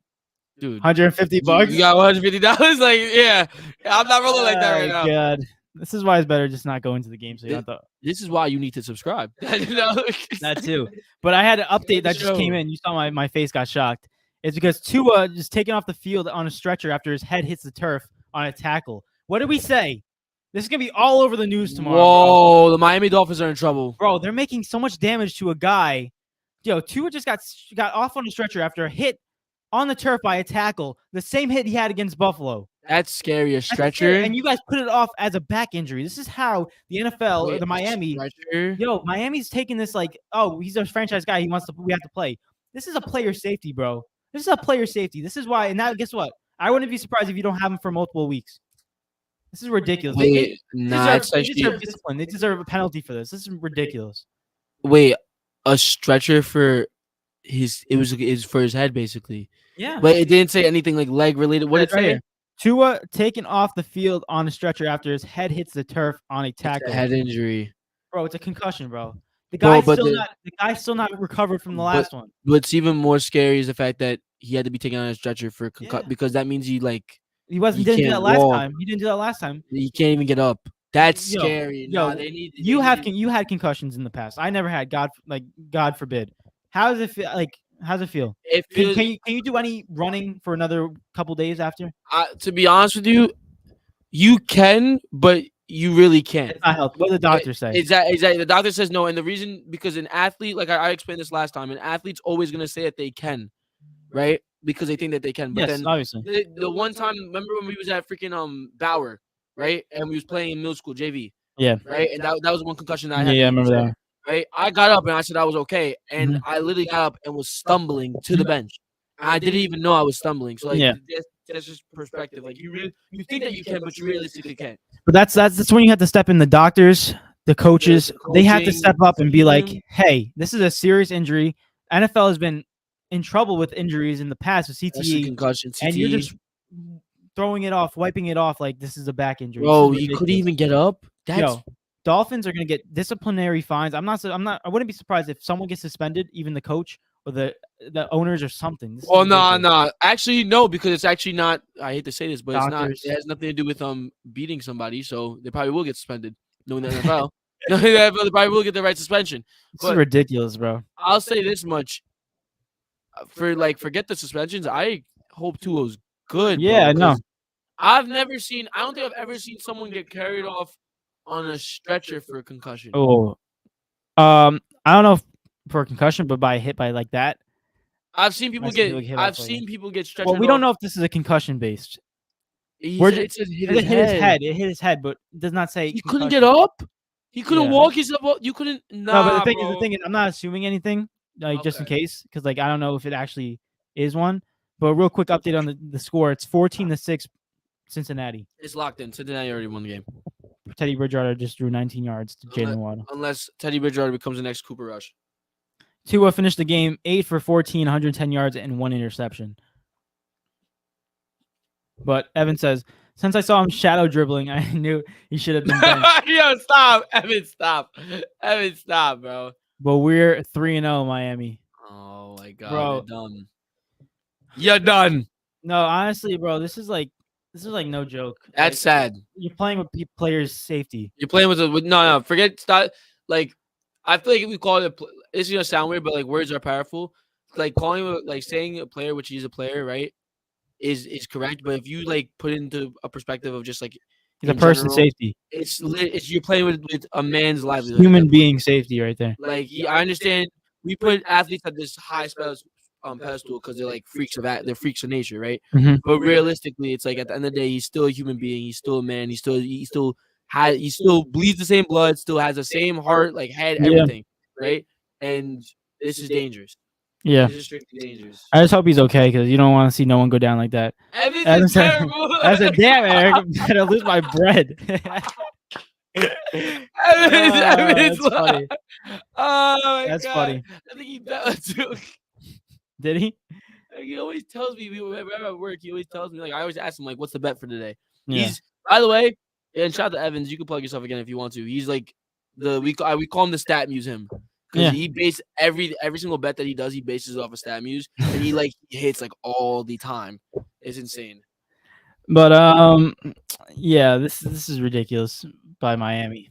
Doctors did poorly. Head coach did poorly because even. You're higher up. You still have the word to step in and say something. But terrible. And again, you care about wins more than anything, and now you might lose them for a longer amount of time than you expected. So 3-0 Miami might look like I don't know 3-14. Don't do it. Oh my God, 3-0. I mean, I still think Teddy Bridgewater can still win games. Yeah, maybe like 3 more. But it's not the same. It's not the same. Damn, Tyreek is sad right now. I was gonna say something, but I forgot. Ooh, we got 2 more topics, and we're at an hour and 34 minutes. We were going off today. Yeah, I mean, because I had an opportunity to trade with Aaron Judge, get 2 million bands. Like, not 2 million bands. That doesn't make sense. $2 million. I wanted it. Hold up, I gotta go get something. What's going on? What's happening? I don't know about this, guys. Keep on talking. Guys, what are we doing? Why is this a surprise now? Next topic. I wasn't known about this. Who is this? Who's that guy? Bleacher Report top 10 NBA breakout candidates. Oh, okay. Wait, but you didn't give me the freaking list.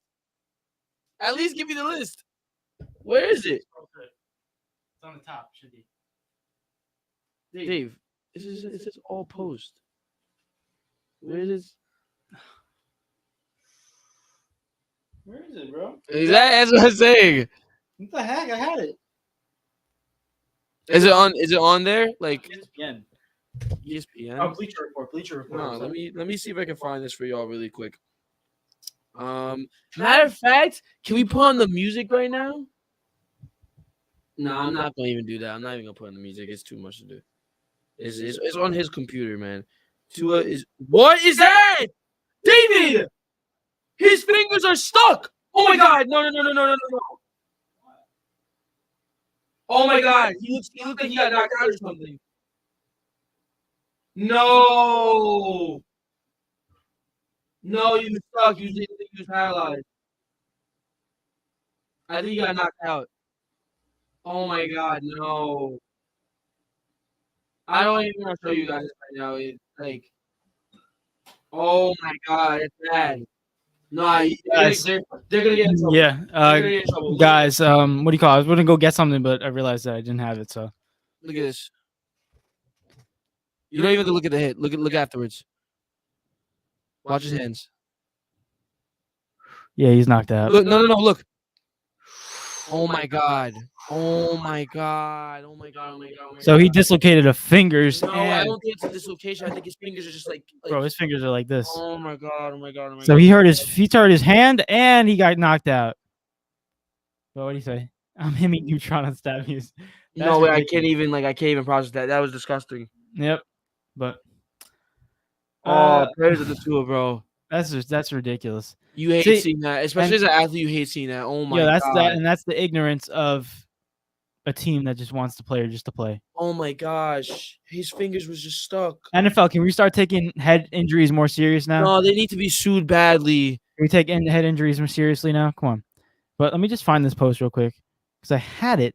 No,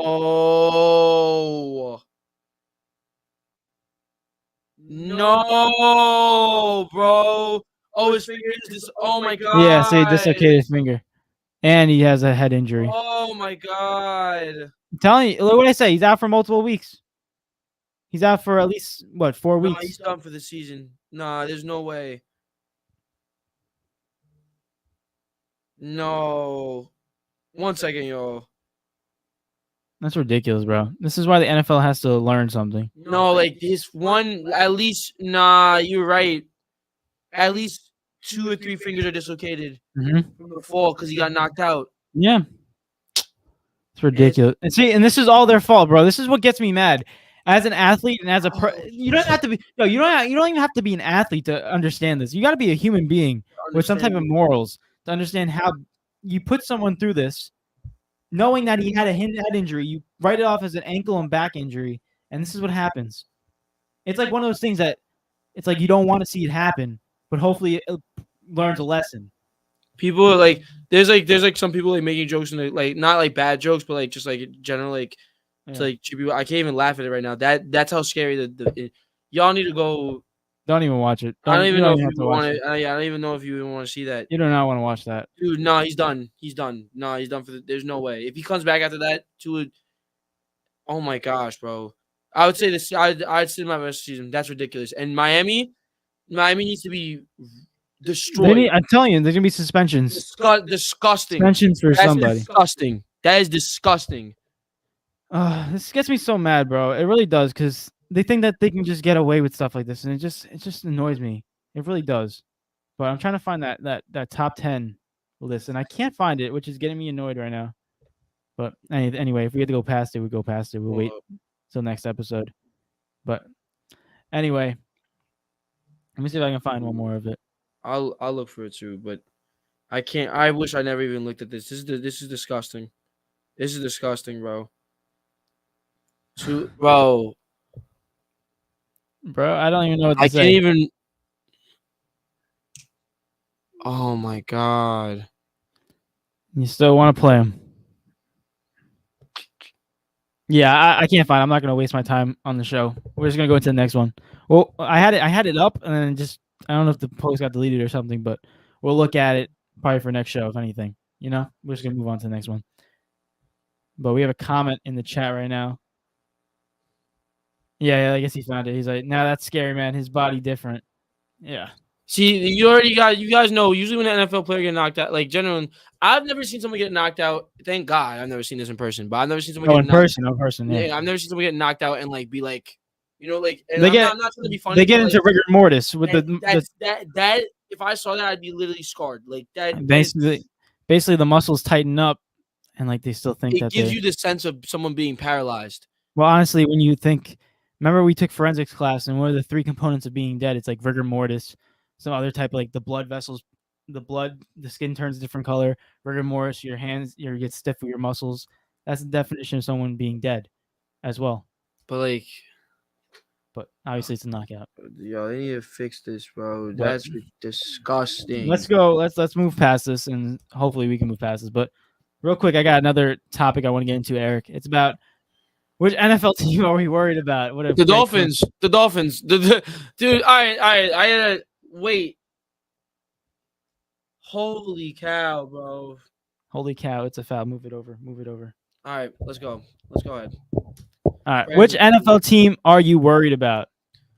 The most? As of right now? No, I'm not gonna say that. I'm not really worried about. No, I mean you could. Honestly, the news. But I would just be worried. Nah, I'm more worried about Tua. So I'm not. I'm just gonna steer away from it. Honestly, they'll be. I don't even want to talk about them as a team out Tua right now because I feel like it's way too sensitive. I feel like the biggest one would be the Raiders. The biggest one has to. I feel like the big one has to be Raiders. Maybe the Broncos, because because the Broncos, like, for what they were supposed to be, they look nothing like it. How are they 2-1? They're scraping wins right now. They're literally scraping wins. But I would have to say between those two, because the Raiders haven't won a game yet. They've versed really hard teams. I give them that. But the only team there was one team that they didn't play that wasn't that good and they lost to. Forgot. They played the Chargers, correct? They versed the Chargers. They versed the Arizona Cardinals. Another good team. They should have beat, but I think last week they lost to. Wait, let me find it. Hold up, where are they? Raiders. Wait, where the heck are they, bro? It's ridiculous. Oh, I can't get it. All right. Oh my gosh. Raiders. What? They didn't play last week? They played last week. Yeah, what am I? Everybody played. There's no bye weeks yet. All right. Raiders. They lost to the Titans. That was the one that they should have won, and it was bad too. They was that the shutout? No, they didn't. No, they lost by 2 points. Yeah, they shouldn't have lost that game, right? So they versus the Broncos next week, actually, or this week. I am generally concerned. Like, they need to get a W. One of these games they have to actually next week has to be a W for them because they're way too good of a team to be losing that much, and if they are, something's wrong. Yeah, like someone's a fraud in that team. In other words, someone's a fraud. I know it's not Devontae Adams, so. But let me ask you this question: Who misses Who misses Who misses the other person more? Devontae Adams to Aaron Rodgers, or Aaron Rodgers to Devontae Adams? Aaron Rodgers, Devontae Adams. You still think so? Yes, because Devontae Adams is still putting up numbers, right? His team is just last game. All right, but like his team is just losing, right?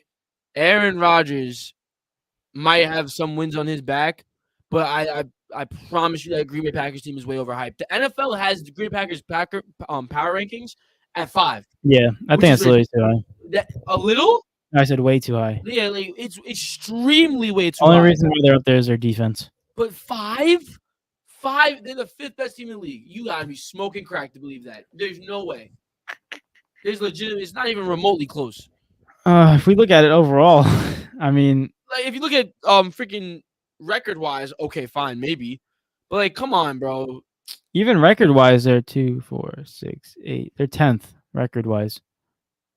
I don't understand how they're 5 power rankings. That makes no sense to me. Their defense is not like I don't think I mean, me personally, I don't think their defense is that cracked. I know it's good, but like their defense is, I think, it's cracked, in my opinion. But like, all right, where do you put their defense in the league? Like, is it top 5? We got chickens. We got chickens around here. Chickens coming rolling around. No, but their defense. I think. I mean, I'm looking at their defense in terms of the rankings. Their defense is ranked 6th in total defense. I agree with that, but that's why I say their defense is definitely top 5, top 10. Okay, my thing is that enough to put them at 5 in the power rankings? That's what I'm saying. That's ridiculous. No, in terms of their offense, what's their offense rank this season? It's oh my god, if it's high, I swear. Their offense ranks 2, 4, 6, 8, 10, 12. 12th. I'm not jacking this at all, bro. I'm not doing this, bro. I think it's 12th. I mean, either way, bro. Green Bay, they're way too high as a team. But going back to the question in general, I'm gonna stick with the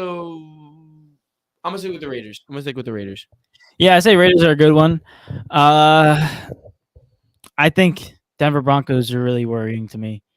They got no offense, bro. They got no offense. Last game against 49ers.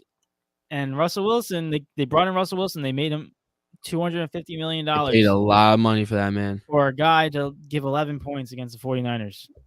I don't know about you, but do you think that's worth it? I don't. I'm blanking. Did they win or lose that game? They won by 1 point. So here's the score line for the Broncos. I thought it was 12-11. No, it was 11 to 10. Yeah. Wow. So they lost to Seattle, which was a shock, the first game, 17-16. Then they barely beat the Texans 16-9, and they barely beat the 49ers 11-10. They have not scored more than 16 points. 11. They did not score more than 16 points. 11 points. Oh my gosh, they did not score more than 16 points in all 3 of their games. I'm surprised you actually sat through that entire game. Yeah. 11-10. The punter had 10 punts. The punter was getting his paycheck that day. Yeah. Oh, Eli Manning said that they should have paid the punter $250 million. But yeah, I'm gonna say the team I'm worried about is the Broncos. Not on the defensive end. I think their defense is stacked, but in terms of defense can only take you so far if your offense isn't scoring any points. Yeah. And at this point, they verse teams like the Texans, who I think are one of the worst teams in the league, and they probably the worst. Yeah, and they only won by 1 touchdown. That's scary. And they lost to Seattle. And I know the 49ers had a good defense, but they only won by 1 point, only scored 11 points. That's concerning to me. Their defense is good. Their offense is concerning me, and I'm surprised they're 2-1. Shake my head. That's crazy. But now, ladies and gentlemen, they're getting lucky. Yeah, I mean, honestly, it's not the head coaching job that's getting them wins. Not even Russell. But let's go into our next topic, our next segment, which is, in fact, NFL predictions, ladies and gentlemen. We got 12 minutes left in the show, so let's go through this. Starting off with Eric's predictions for next week. He's got the Bills versus the Ravens. He's got the Ravens winning 37-32. What a weird number, 32. But 32 is a weird number. Yeah, I always pick weird numbers, though.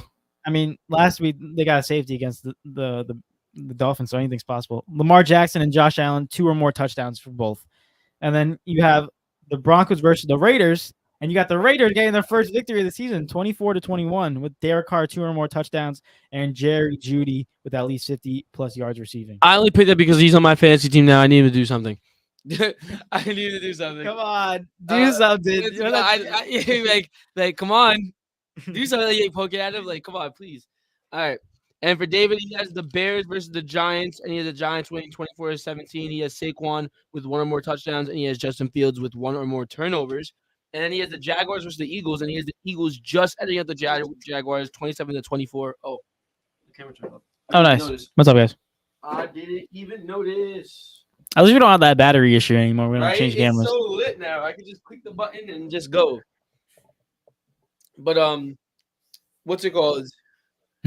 What was I at? Oh, Eagles versus Jaguars. He has the Eagles winning 27-24. He has Jalen Hurts with 2 or more touchdowns, and also Trevor Lawrence with the same thing. So tune in next week on Monday. We got those correct. And also the scoreboard of this prediction is 15-13. Eric. I have 14-13. Me. Well, we didn't go over Monday night game with the Giants. Oh, but I forgot to go over it. But you got 1 point out of 4 on that one. Some of 2. Indeed. Well, I still got 3 games. No. Come on, let me have it. But it's 15-13, Eric, right now, and we'll see. I want that NFL crown. But also in our listeners' prediction, if you guys want to do it, just DM us on Instagram. You see that little ticker going down. Just follow us there. And follow us though. Or you can send it through the chat right now. You just send us your And 8 subscribe. points, 8 points per episode, and you get to predict on any type of sport. It could be NBA when it happens, Subscribe. NFL, MLS, anything. And right now, the leader in the prediction game is, in fact, Knives with 5 points and Mr. Motivations with 2. So those are only 2 guys right there. We'll see what happens. Hey, Knives coming for Mr. Motivation's title. Someone else got to dive into this, man. Somebody else got to dive into this. I mean, You always got to brings comment it. really quick. Hey, oh, you do? Yeah. From I don't know. It's in the Oh, last yeah. one. I don't know why is he saying that? Eric picked a weird number for my bread. I don't bet for your bread. Hey, you don't bet for him? No, not at all. Because he's betting him. He literally said it. Where he said it? He's hitting me Neutron for stat muse. I fully second that. Like, he's actually insane. There was one bet though. I forgot what it was. Evans, you should type it in right now. We made a bet. It was a $1 bet, and I bet on the score, I believe. Right? It's a long time ago, right? No, this was tonight for this game, I believe. And it was so outrageous to the point where it went, oh, Tagovailoa is conscious and has movement in all extremities after being taken to the hospital. That's good. God. That's good. All right, good. Still doesn't take away what happened. Yeah, they need to suspend the team. No, I'm kidding. If I'm Tua, I'm suspending the coach. I'm suspending everyone. Yeah, Tua has the power to do that. The power to leave. But like I was saying though, the bet was out so outrageous to the point where it turned $1 into 420. It was just a score. And Evan said, "If it happens, I'll give you half." I was like, "What's the score? You know or no?" I forgot. He said, "Oh, he gave me Dolphins versus Bengals 28." There's no way I picked the Dolphins to win.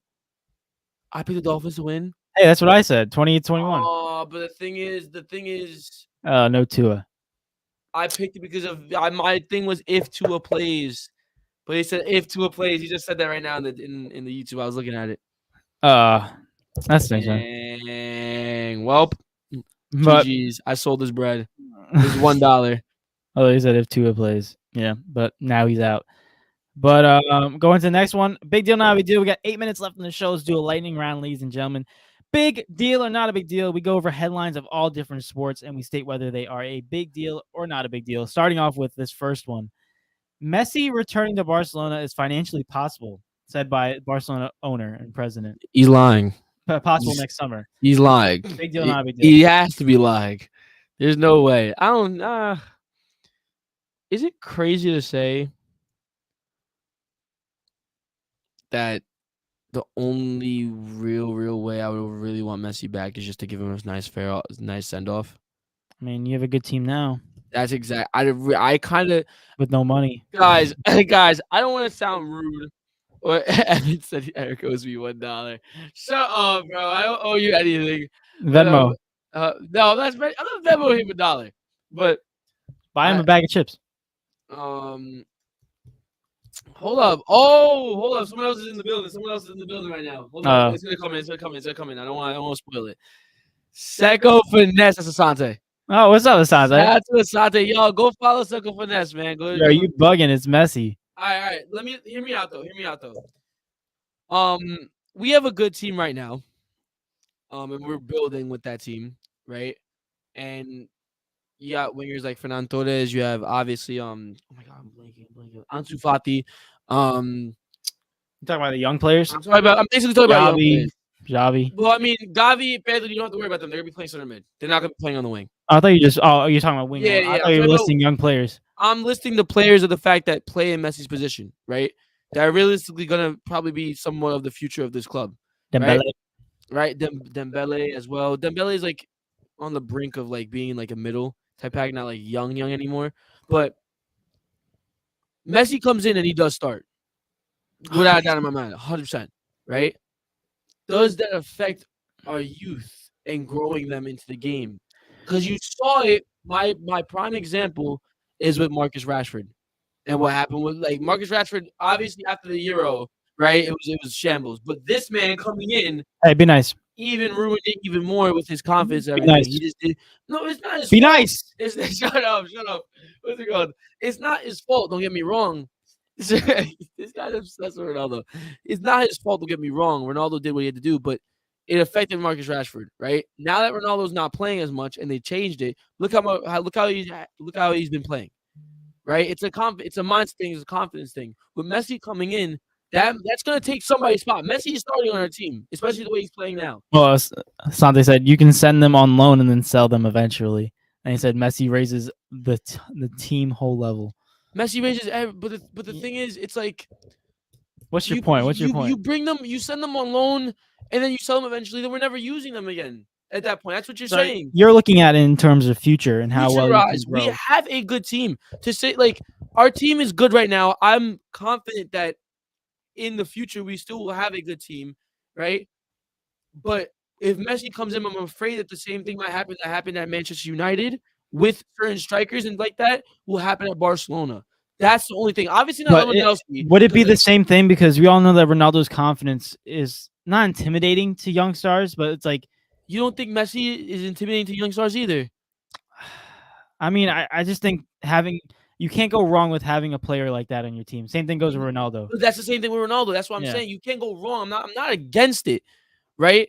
But it's like it could put it this way. Ronaldo at Manchester United, granted his team wasn't amazing, right? The team around him wasn't amazing. Yeah. Ronaldo had a great season. Manchester United was terrible. Yeah. The whole club was in a shambles, right? Barca might not be in a shambles, but financially, they are in the shambles. We all know this. I don't know how that's working, right? $2.1 billion. My thing is, it's like I would just be nervous of our youngsters that play in his position. I don't think Messi is a bit as big as an ego as Ronaldo is, right? So it wouldn't affect the entirety of the team, right? But I would just be afraid of like players like Ansu Fati, players like Ousmane Dembele, players like Ferran Torres, that I want to develop, that I want to see play at a high level, right? But at the end of the day, if it was just championships, I'm not gonna be mad. It was worth it. It's a big risk. That's what I'm saying. I would bring Messi back. That's just me personally. I'm not saying no. But you said you'd keep your youth. I wouldn't really look at that. If I was the coach, I wouldn't really look at that. I'm bringing my guy back. So you wouldn't care at all? Look, I'm a Barca fan as well. I'm not saying don't bring him back. I'm saying in the fact that you wouldn't even stop to think about your youth. No, why? You know why? Why? Because you guys are gonna buy new players when Messi leaves anyway. You're gonna buy young new players. That's just so. What do you call it? Santa said Messi's only one player, and he's accustomed to Barcelona's system. Saying that Messi's only one player, you could say the same thing about Ronaldo. You can say the same thing about Ronaldo. Like, that goes both ways. And Manchester United fell apart. Like, me saying that isn't crazy. That's what I'm basically trying to say. By my points, I don't think it's a crazy statement. I'm not saying it's going to happen. Listen, but like, I can understand for youth development and going forward with the club, but I would bring Messi back, and I don't think it would be, in terms if I was a coach, I don't think it would be a problem for my youth. But how? We missed the big deal, not big deal, bro. Messi returning to Barcelona is financially possible next summer. Big deal, not big deal. I think it would. It has to be a big deal. I say Messi back to Barca in general. Even if he stinks somehow, but it's Messi, he won't stink. But like, even if he does stink somehow, it's just Messi going back to Barca. I say it's a big deal, but it's not gonna happen. Financially, yeah, I still can't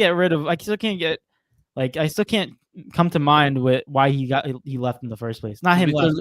They couldn't afford it, but they bought players the same offseason. Get out of here. It wasn't the same offseason, I don't believe. They're still. I'm saying right now, they're still in debt, negative debt, and they still couldn't buy Messi back in the day. I don't get it either. But but my thing is this: I think the reason it's a lot more financially possible because of his age and his transfer market value. It's not that high realistically because of his age, bro. But they bought a record this offseason, bro, and they have no money. Barca, if you have the plan to like buying stuff with no money, hit us up. You know. I just want Messi to return just because when he does retire, he should be at Barca when he retires. It shouldn't be anywhere else. Mm-hmm. Maybe Real Madrid, but next big deal, not big deal. Steve Nash on Ben Simmons. He said, "quote unquote, I don't care if he never shoots."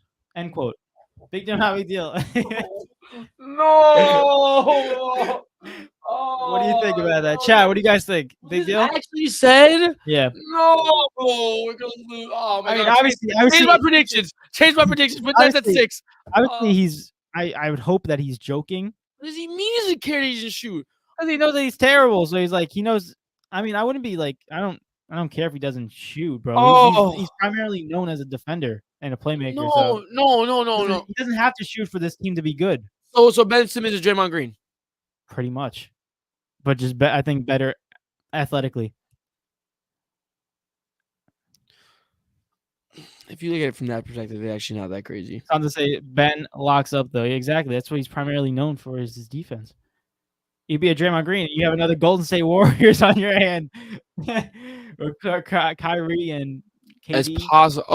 Okay. Looking at that, I don't trust Nash. That's why Nash is mid range though. Yes, he has to at least hit shot like no, he's gotta hit it free throw line. But if he's gonna play like Draymond, do you really see Ben Simmons playing like Draymond Green?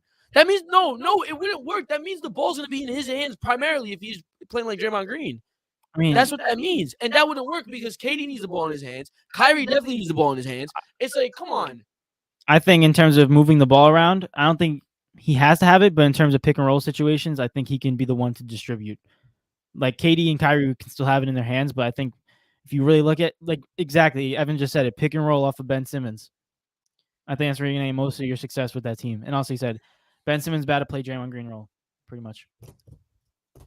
But with better scoring, I would say Ben Simmons is better. But they both can't shoot. I mean, Draymond Green could hit a 3 better than Ben Simmons. But that's not saying much because Draymond Green doesn't hit 3s anymore for some reason. But what do you think? Big deal, not big deal? That's a. I feel like every time you hear anything Nash says about Ben, Nash and Ben, it's just a bad combo. No, it's PTSD, bro. They're literally like, dude, they first do so much, bro. Trust me, bro. What did I say about Ben Simmons every time you brought him up? You don't care. I don't care. I don't care. I really don't care. I have to wait to see him play because I think Ben is I think Ben. If we're saying that he's gonna play like Draymond Green on that offense in the Golden State Warriors has the ball most of the time. Right, and if the only way Draymond Green is effective is if one he's defensively he's always gonna be effective. Don't get me wrong, right? But he's getting those assists, right? That's what he's doing. On our team, you have Steph Curry that can run off screen and stuff like that. Klay Thompson runs off screen. They don't really have the ball in their hands other than Steph Curry. That's pretty much it, right? Kyrie Irving, I'm not saying he can't run off screens, but that's not Kyrie's game. Kevin Durant running off screens is definitely not his game. It could work though. It could work, but I don't think that's the best offense for us. I don't. I don't think Kevin Durant would. I think it's gonna have to be the best offense because what are you gonna use Ben for? But Sante says no, it doesn't. They can pick and pop, pick and roll, spaces the floor better. That's why I kind of agree with not having Ben shoot as much. Wait, and he said he's also 6'10". We gotta. All right, let me rephrase what I'm saying. I'm not saying that it can't work. Okay, let's get that out of there. I don't want that to be the thing that we're thinking. I'm saying that if we're saying that he's gonna play like Draymond Green, right? Draymond, the way it works, we have Kevin Durant and Kyrie Irving. They have Steph Curry and Klay Thompson. Two people that Klay Thompson is he comes off screens and he shoots. That's literally what he does. That's his job, and he defends very well, right? Steph Curry, he can handle the ball. And what? You got Joe Harris. All right, I'm talking about the top two players. Joe Harris is not gonna carry us to a victory. What do you Joe Harris is not gonna stop, right? And what I'm trying to say is Kyrie Irving and KD, that's not their normal game. That's not what they normally do. So it would have to be a complete adjustment if we're comparing it to Draymond Green, because that's what Draymond does, right? It would have to be a well-oiled mix of everything. But then again, you have to ask, is Steve Nash capable of coming up with a playbook like that? I mean, we'll see what happens, but I'm saying we knew that when Ben Simmons came to this team, we knew that he was not going to be a shooter. And we knew that we were confident. Yeah. We knew that we were confident in his defense, athleticism, and his playmaking to elevate this squad. And we were confident with KD, Kyrie Irving, Joe Harris, Patty Mills, Seth Curry to lead the shooting in that aspect. But real quick, Asante said, I need to write in complete sentences. My fault. No, you good. We skipped one. I know. We're going to get Okay. First. And he said Joe Harris is getting wide open threes, bro. When Joe Harris is leading the league in 3-point percentage, it's so good. That is true, but Joe Bear last time we saw him play, he was doo-doo. He was garbage. Even in the playoffs. Oh my gosh. He's like, it's all on Nash, so then that's gonna be a 5 seed. That's my exact point. That's what I was trying to get at. I have him at 3. We both have him at 3. We both have him at 3. But because the coach is Steve Nash, I don't know what's going to happen. But let's move on to this next one. It's by New Money Innovation. Shout out to you. And he said, thoughts on a potential Portugal versus Argentina World Cup final. Will it finally end the GOAT conversation? I don't want to talk about this is a topic that can literally last us for 30 minutes. I don't want to talk about this. But we're going to have to break it down in 2 or 3 minutes. Oh, I don't like this. I like the first question. I hate the follow-up question. Listen, first question. Thoughts on a potential Portugal and Argentina World Cup final. What do you think? It's amazing. Well, use it as a big deal, not a big deal. Big deal. Big deal, not a big deal. Big deal. Okay. It's every footballer's dream. It's every footballer's dream. Everyone wants to see that happen. Oh my god. Anyone that doesn't want to see that happen bro. Is weird. I'm sorry. Nah, like I can't be bothered. That's just Especially weird. me, bro. Yeah, that'd be David's Portuguese, so it's even more like I would be nerve-wracking. I'd be nervous too. as hell, bro. Because I think it would be more to you, obviously, than it would to me. I'm still a Messi fan, but like it's different. It's like times 2. It's like you see that guy, right? That's literally a country. That's literally a country. I literally went to a store and they gave these out for free, dude. But oh my god, you have to answer the second question. I don't want to answer the second question. But I say thoughts on a potential Portugal versus Argentina World Cup final. It would be insane. It'd be the best match. It'd be insane. It'd be the most watched World Cup. Most watched match of all time. I think most watched sports event of all time. Of all time. Without a doubt. Soccer's the most popular sport across the world. That thing's hitting like that's hitting millions. Yo, that happens, bro. You're gonna have Messi fans talking trash, and you're gonna have Ronaldo fans talking trash. The amount of fights that break out that day. Oh my god. And then not even that, you have Argentina fans talking trash, and you have Portugal fans talking trash. But that'd be insane. I can't wait for that. But they both have to win their groups, which is possible. Very much possible. Very possible. So we'll see what happens. And then also he said, will it finally end the GOAT conversation? I'm going to have to say no. As much as I would want it to end it, I just don't think so. Because although the World Cup is like a major trophy, you're looking at a career of 15, 20-plus years of these guys, and you're going to base it off of one trophy, even though it's a great trophy. It's because of the World Cup. That's why. I know it's the World Cup. I know it's huge, but like, we're really gonna last 15 years they've been competing next to each other. I mean, it helps add to whoever wins it, but I don't really think it definitively ends the GOAT conversation. In my opinion, it would help Ronaldo a lot, and I love that. Let's get a poll. Let's go a poll. If anyone wants to answer, right? Messi or Ronaldo? I want to see. I just want to. No. But I'm not trying to rub it in your face if it's Messi, and like that's not what I'm looking for. Why do you think that is? Because everyone doesn't know soccer, bro. That doesn't make any sense. Yeah, it does. That's like that doesn't that's scary. That's generally scary. That's delusion, my friend. What's it called? I would say this much. Not everyone in the chat probably knows soccer, so like either way, like it'd be skewed regardless. I want to agree with you. I would just be generally like, I don't know. That's my answer. I don't know. As of right now, like, if Messi was to win it, I would love to say the GOAT debate is over. Right? That's easy. But if Ronaldo was to win it, I would say it's over too. But see, and let me explain that really quick. Let me explain why that happens, right? So I would say if Ronaldo was to win it, I would say no, it's not over. It's very close, but it's not over, right? And I think the reason we say these different things because I have Messi above Ronaldo. Yeah, I have Ronaldo above Messi. Yeah. So like if it changes, that's why like you have the other person going like this. You know what I'm saying? Or like vice, or like. It's like, and plus, it adds an international trophy, a World Cup. None of them won. None of them have it. Like Ronaldo won the Euro. He also won the League of Nations. Messi won, I think, Copa America. That's not fair though, because Messi only has Copa America to win. I don't want to get into it. I don't want to get into what? it. No, you're not about to sit here and say Copa America's trash. I refuse to take that. Well, you should. Men like who? What's the other team? Men like San Marino on that. Stop. Compared to Euro, come on. Stop. Guys in the chat, what's better, Copa America or Euro? We're not saying which one's better. It's you're gonna sit here and say that Copa America is not good. I'm not saying it's not good, but I'm saying compared. That's literally on the podcast. If we're what? That's literally on one of those episodes. If we go back, you can probably find that. Yeah, I know. But if we value the two trophies and which one was harder to win, I would go Euro. I have to agree. But Euro's more top heavy. We got two more big deal, not big deals, then we'll move on. Next one, Dodgers set franchise record with 107 wins. Big deal, not big deal. That's a big deal. And I go big deal as well. And last one, Kevin Durant turns 34 years old today. Ooh, happy birthday! Big deal, not big deal. Not a big deal. No, okay. Not a big deal either. I don't care. Not really that. I love you, Kevin. Go with me a trophy. I ain't gonna lie. Go with me a trophy. I hope you win. But I saw a red velvet cake at practice today, bro. So I might have to go in there next time and just wait. Red velvet, bro. Aren't we allowed in there anyways? Like, aren't we on the team? You didn't see me in the video, actually? I thought you were there? I was there. You didn't cop me a piece? No, I couldn't eat it. I'm on a diet. No, I'm kidding. Yeah, right. Right. Yeah, on a diet. I'm gonna eat that after the show. I ain't gonna lie to you. Oh God. And we got truffles too. But shout out to Elegantly Crafty. But now let's move on to our last and final segment of the show. We are 10 minutes overboard, but it's not the last and final segment, I don't think. Yeah. Second to last. Yeah. We'll go through this awfully quickly. We're gonna go lightning round on this GOAT of the track thing that we used to say. Lightning round. Bonus time. Lightning round. Shout out to our track boys if they're in here. So basically, ladies and gentlemen, I go first this week, right?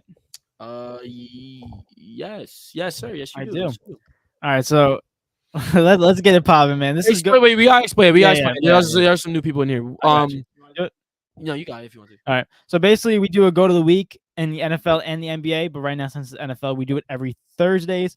And basically, we look at the previous week on Monday and Sunday games and Thursday, and we look at all the players that played, all the games, all their stats, and the way they played, and we state whether they are a GOAT of the week. And basically, the GOAT of the week means best player of the week, but we just call it the GOAT of the week because it's more fun to have a name like that.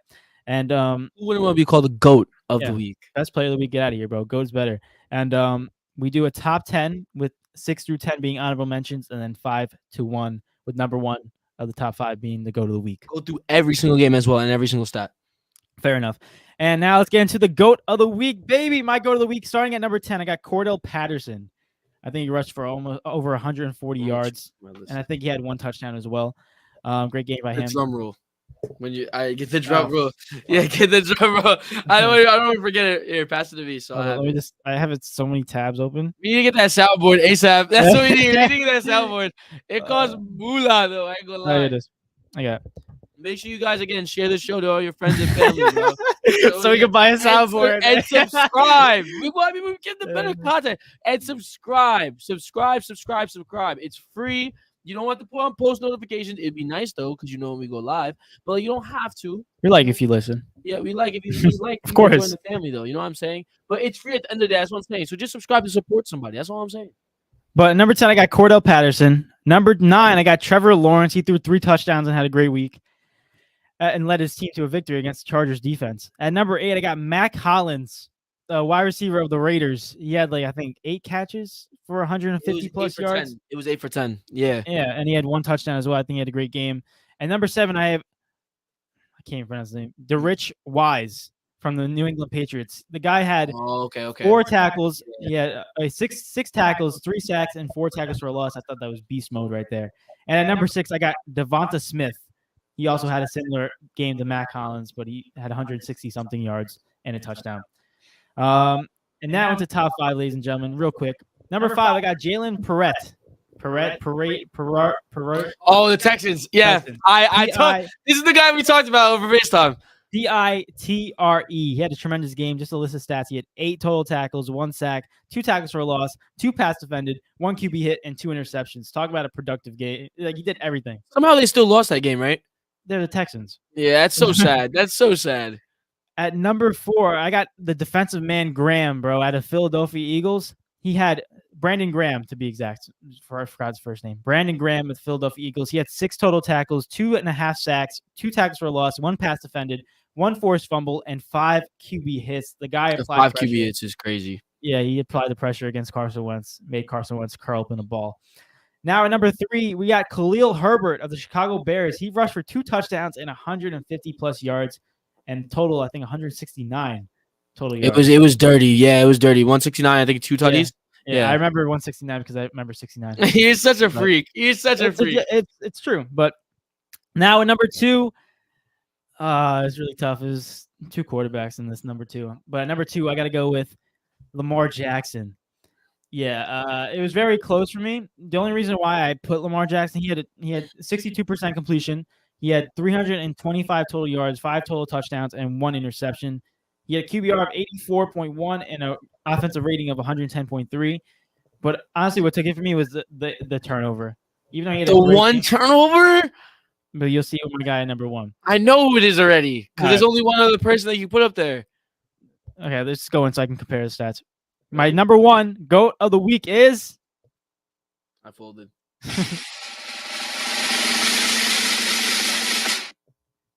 Jalen Hurts, the Philadelphia Eagle quarterback. He had a completion percentage of 63%. He had a total yards of 360 total yards, 3 touchdowns, QBR of 85.8, and an offensive rating of 123.5. So overall, great game from Jalen Hurts, the Philadelphia Eagle quarterback. First timer on the Go to the Week. Congratulations. And see you next week, man. Keep it up. I have a little. I know we're over time. I have a little small argument that we don't have to get into like crazy because I know we're over time. We have to do other things. Oh, we'll get into it after the show. But I want to mention it on the show. Just I want to see where your head's at. All right. So Your list. Let's go. My list. I'll go quick fire. At 10, I have Mac Hollins. Okay. From the I've been saying lately the Oakland Raiders. I've been thinking about the past. Old time, Las Vegas, baby. Las Vegas Raiders. At number 9, I have Derrick Henry from the Tennessee Titans. He actually totaled up. He had 2 touchdowns, I believe, and totaled up to like 100 plus, like 100 something. I forgot what it was, but he had a very good game off both receiving and I think it was 85 rushing and 58 receiving. Something like that. Yeah, I remember that. Correctly. But regardless, great game for him. At number 8, I have Cordero Patterson. You listed his stats already. Great game. At number 7, I got Devontae Smith from the Philadelphia Eagles. Had an amazing game. Was able to watch him too, dunking on people. And at number 6, and I'll mention I have Khalil Herbert. Right, he had another 169, 2 touchdowns, amazing game. Right now we go into the top 5. At 5, guy you didn't mention, I think he deserves someone being here. Right, Joe Burrow from the Cincinnati Bengals. I think I had him on my list. He had a great week. I think he had a great week, and obviously, the quarterback position, how much you value that, it goes into it, right? And he did step up and get them the W, right? At number 4, I have Trevor Lawrence. I have Trevor Lawrence a little bit higher. I think he had an amazing game, especially against the San Diego Chargers. To be able to be that amazing is truthfully an amazing performance overall. At number 3, I don't think you're like this. I put Josh Allen at 3. I did. I think. I mean, I like Josh Allen, but I know, but realistically, when you look at it, you mentioned the fumbles to me earlier, and I'm not gonna lie. When I saw the 400 yards, my eyes were like, bing, bing, bing, bing, bing. I was like, I'm done. You know what I mean? That looks so wrong. Yeah. I was gonna comment on it too, but I'm like, nah, just leave him. I meant to flash. I went like big. Remember that over Ronaldo celebration when he'd be like, and he'd be on FIFA and he'd be like this. What? There was an over Ronaldo celebration when he would go like this. Oh yeah. Like this. You're right. I don't know what it meant though. I know what it meant. Josh Allen at 3, and then at 2, I have Jalen Hurts, and then I guess you. At number 1, I got my guy Lamar Jackson for the first time. On this year's Go of the Week, he gets number 1 position. So, that's pretty much it. I have to say I like your list because I like that you include the defenders. I wanted to include Patriots so badly, but I feel like he just slipped out. Just as my opinion, though. But I think he definitely deserves to be in there. And my argument for Lamar Jackson versus Jalen Hurts versus the Commanders. That's my only argument. And who did Lamar Jackson versus? The Patriots. No, you can't. The Patriots are a better football team. They are a better football team. Bro, Matt Jones threw 3 interceptions, bro. But they are better. No, that's nothing to do. I'm talking about defensively wise. Even defense, they're not as top as they were last year. The Commanders was getting they were getting murdered. They were getting murdered. I literally watched that game full on. They were getting destroyed the entire time. Right? It wasn't even comp. That's what. And hold on, camera. Hold on. You stink. We're almost there. Oh, quick little update on the Bengals game. The Bengals are winning 14-12 with how much time left? Third quarter, 4 minutes left with the Dolphins on Cincinnati's 2. They're still competing. Take a lead. Hey, Evans, the bet is still on. The bet is still on. Teddy Bridgewater is not a terrible quarterback. He's not at all. He's not. No. He was a starter for Denver. He's 9 for 12, 153 yards and a touchdown. But really quick, I think I had to factor that in, and also the fact that Lamar 1 interception, 5 touchdowns. Jalen Hurts had 3 touchdowns, but he had more passing yards. Subtracted by what? it's like if you remember that argument I used to make last year. If you take away 1 touchdown, take away the interception, it's still 4 touchdowns. And I still think Lamar played better. I still think Lamar did play Hold up. better. Now But you got. I'm not mad at it. You know what I'm saying? I'm not mad at it. Hold up. I'm trying to look at the Patriots real quick where they rank. 2, 4, 6, 8, 10. They rank 10th in offensive yards totally. And But don't look at offensively because like we're thinking, defensively, 2, 4, 6, 8, 10. They rank 11th defensively. They're a good defensive team. Fair enough, but I just think Jalen Hurts had a little bit better of a game in terms of turnovers. He was clean. That's why I'm not gonna argue that because that was my reasoning in the first week with Josh Allen. You know what I'm saying? You put him at 8. I put him at 8 because he had 2 interceptions and 4 touchdowns. But what's it called? Really quick, I have my top 10 really quick updated. We keep a stat sheet. Basically, kind of helps us decide like who MVP is. Who we think MVP is. Last year we had Tom Brady and we had Aaron Rodgers second, and they ended up getting Aaron Rodgers, so it's pretty accurate. Well, you had Tom Brady too, yeah. But we was cool with either one of them. And then last year for the NBA, we got the MVP correct. Jokic, and we had Embiid just under him as well. It's pretty accurate. It's pretty freaking accurate, guys. But other than that, the way the point system works is like obviously 10 gets 1 point, 9 gets 2 points, 8 gets 3 points, and so on and so forth. And then 1 gets 10 points, and the goal of the week. And the goal of the week kind of like determines you'll hear it out right now. But at number 10, I have Trevor Lawrence with 7 points. At number 9, I have Tyreek Hill with 7 points. At number 8, I have DeAndre Swift with 7 points. At number 7, I have Justin Jefferson with 8 points. At number 6, I got Justin Herbert with 9 points. At number 5, I have Tua Tagovailoa with 10 points and 1 goal of the week. Praise up to him, obviously. At number 4, I have Patrick Mahomes with 10 points and 1 goal of the week. At number 3, I have now Jalen Hurts with 12 points. At number 2, I have Josh Allen with 19 points. At number 1, I have Lamar Jackson with 19 points, but 1 goal of the week. So that's why he's above him. Fair enough. My top 10 is Brandon Graham at number 10 with 7 points. Tyreek Hill at 9 with 7 points. Khalil Mack at 8 with 7 points. Khalil Herbert at 7 with 8 points. Justin Jefferson at 6 with 8 points. Jalen Hurts at number 5 with 10 points and 1 goal of the week. Tua at number 4 with 10 points and 1 goal of the week. Mahomes at 3 with 10 points and 1 goal of the week. Number 2, Josh Allen with 17 points. And number 1, Lamar Jackson, 18. Fairly similar. Yeah. I mean, it's pretty accurate, too. But yes, sir. Now we ended off with a bang, ladies and gentlemen. We ended off with a bang. Final segment, ladies and gentlemen. You know how it is. We are going for, what are we, 20 We're going for 20 for 20 right now. We're going for 20 for 20. We need 20 for 20.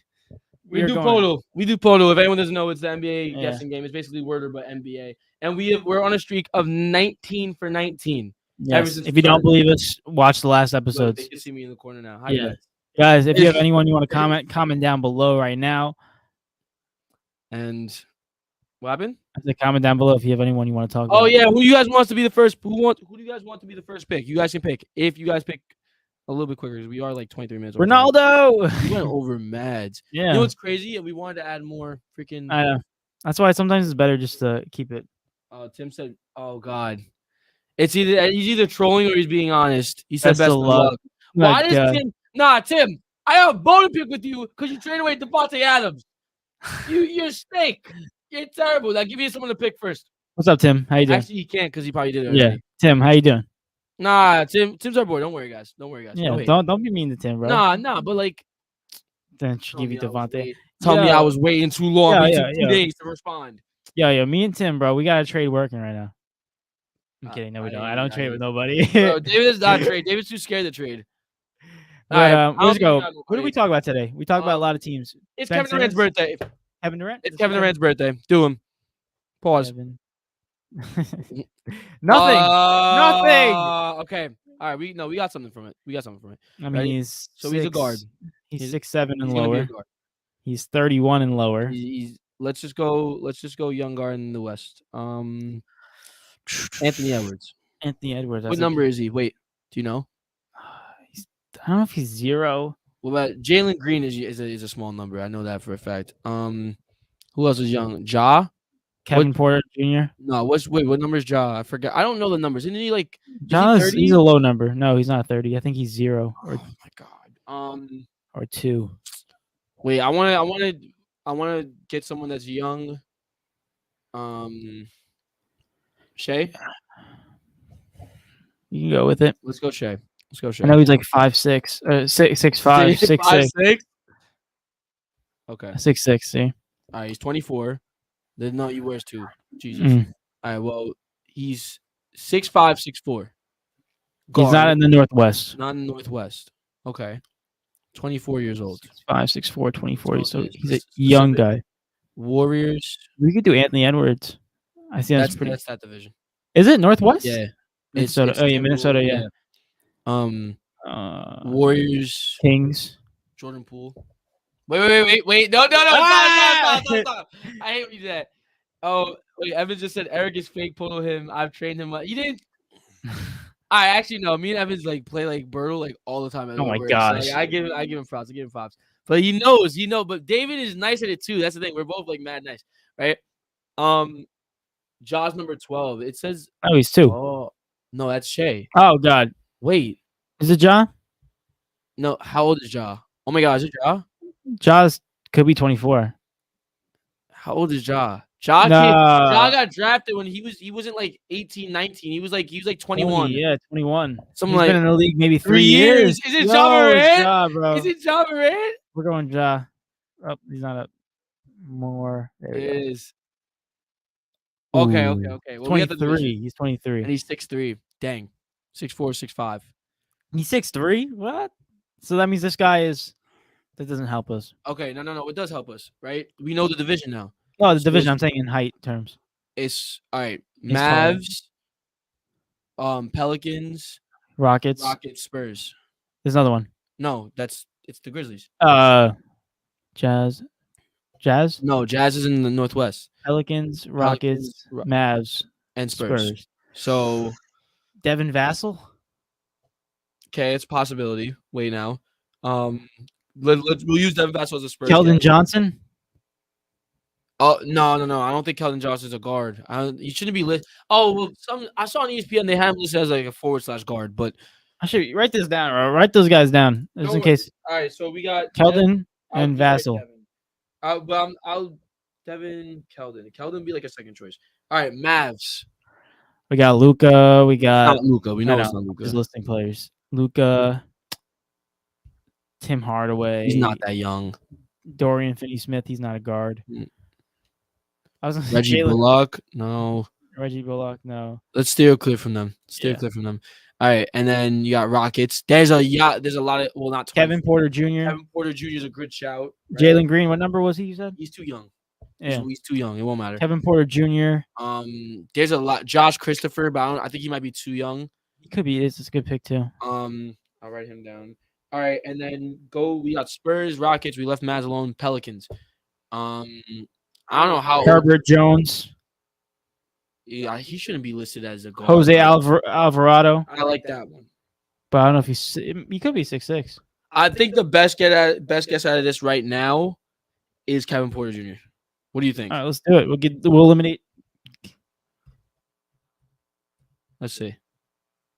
All right, he's not. He's a guard/forward. That's what. That's not a 6'4" guard. All right, I can see it. What? The age. Yeah, he's 22. No, 23. No, we already know 24. Oh wait, we already knew that. I'm an idiot. All right, so then how many guesses we have? 5. So it's not the Rockets. You either go Devin Vassell or Jose. I'm gonna go Jose. Okay. I think his number's high. What if he's small? 6'4"? We got other guesses. We can go. If this is not it, we can go back to the drawing board.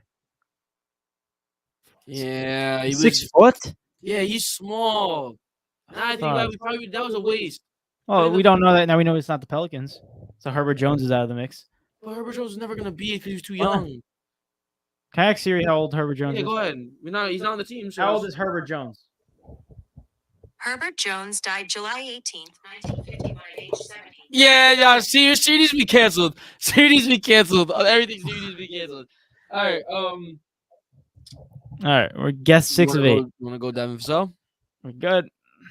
If it's on the Mavs, dude, this is for 20 for 20. We can't. Oh my! He's not on the Spurs. It's on the Mavs.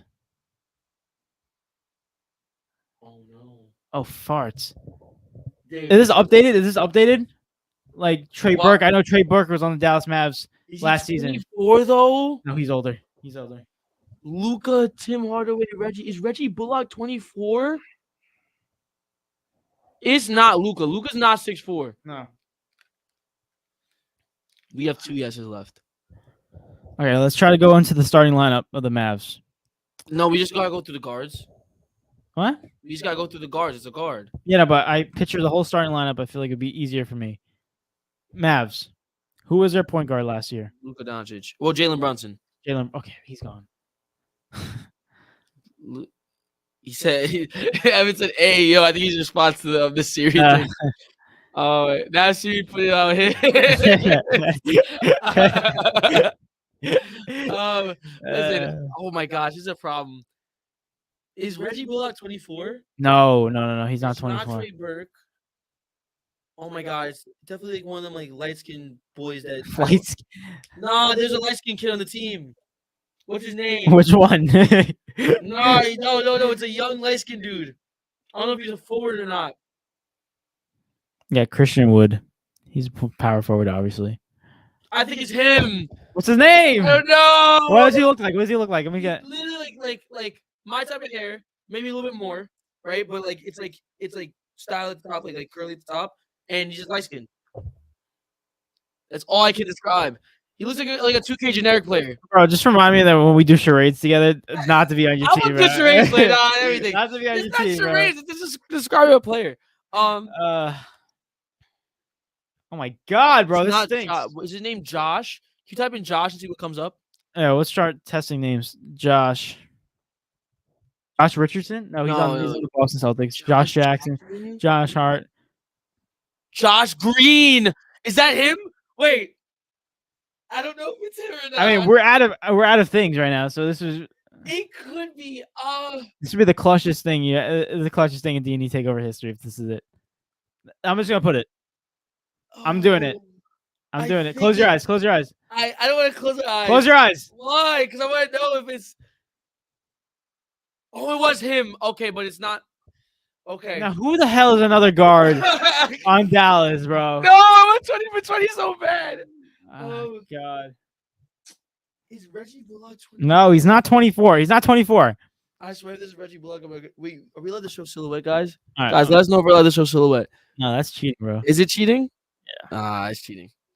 Hey, I want. If they allow it though, I'm okay with it. Thank you. Look, hey, I'm trying to write. I'm going to the alphabet right now. No, because it's just show me other players. Hold up, we could think Tim Hardaway Jr., Trey Burke. Tim says I have faith in you guys. Evan says, "Damn, I think I know who it is." I don't know if you're gonna remember him, Eric. Oh no. Okay, Luka Doncic. No. Tim Hardaway Jr. Spencer Dinwiddie.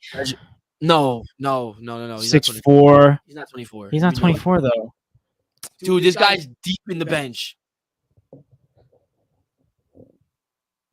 I'm trying to go back to the series.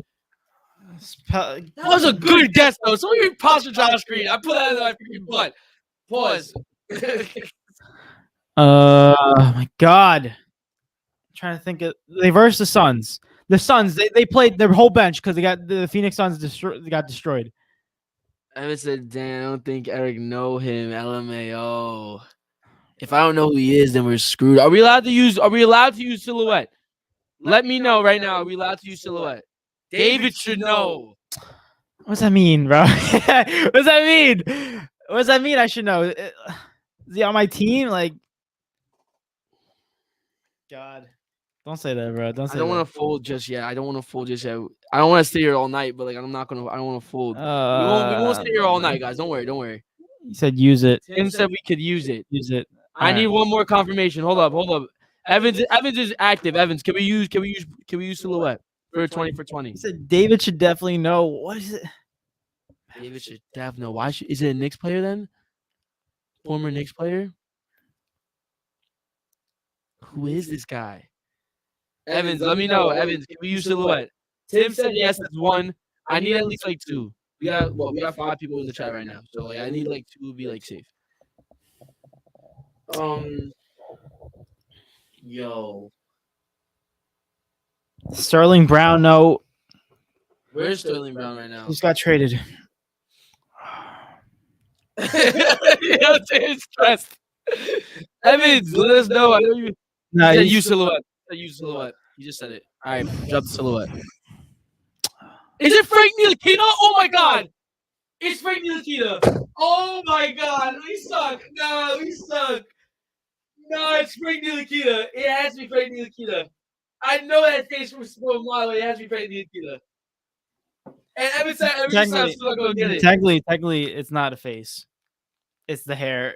I know the silhouette. Yo, Come on, it's got to be Frank Ntilikina. I don't know, bro. Is Frank Ntilikina 20? I mean, he got drafted young. Dude. I'm trying to think about Nick Stays. I think he played 3 or 4 seasons. That's why you should know, though. It makes sense. 19 years old. He would be 23, I think, or played 3 seasons and he got traded. David, realistically, we don't have another option, so we gotta go with this man. It's gotta be Frank Ntilikina. Oh my God! Oh jeez! Go! Hey! Let's go! Oh my gosh! I should have got that. Can't lie to you. I feel kind of like slimy for using silhouette. Me too. I feel slimy. I feel But we slimy. didn't lose. We kind of did. No, but like, can we just stick at 19 for 19? Like, can we just leave that as stalemate? Because we didn't lose, but we didn't win. Yeah, I'll keep it as I stalemate. think we just see this. We didn't hit 20 for 20, but we didn't lose that because it's not cheating because it's an option of the game, but at the same time, it's like frowned upon. Oh man. Frank Ntilikina. I knew that. Yeah. I knew once I saw the braids. Yeah, once I saw the braids too, I recognized it was Frank. I knew it was Frank Ntilikina. Bro, not braids, cornrows, but you know it's so funny when you're thinking about the person, you just absolutely blank on the name. But then once you see, wow, I completely forgot that. Why was I thinking Trey Burke? Because I knew he was on that team. Because Trey Burke is there. You know what I mean? Oh, he was. I forgot that he was there, but I remembered instantly that he was there. That's tough. That's crazy, but well, we did it. Well, not really. We stayed at a stalemate. We're still 19. No, and it's a win streak with an asterisk. David, do we have to end the win streak?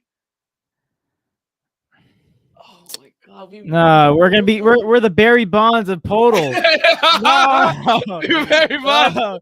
We're the Barry Bonds of Podal. This is ridiculous, guys. You know what? We'll probably we'll see if we pull up a poll or something. Should we end the win streak? Like, if we can you get this clip? Can we take this clip and should do this account? We'll let me post it. Stat Museum. All the bench players. Of course he does. All right, we'll talk about it later. But we gotta get off. We're 30 seconds. All right, guys. But real quick, thank you guys for tuning in to 126 episode of D&E TakeOver. We appreciate you guys. Give us a follow on Instagram and TikTok. It's official_D_takeover, official_DE_takeover. Follow us on Apple Podcasts and Spotify, which is D&E TakeOver. Follow Eric's Instagram, which is me at Eric_Hines16, and my Instagram, which is David_Rod_02. And the sponsor of this episode is the lovely Elegantly Crafted.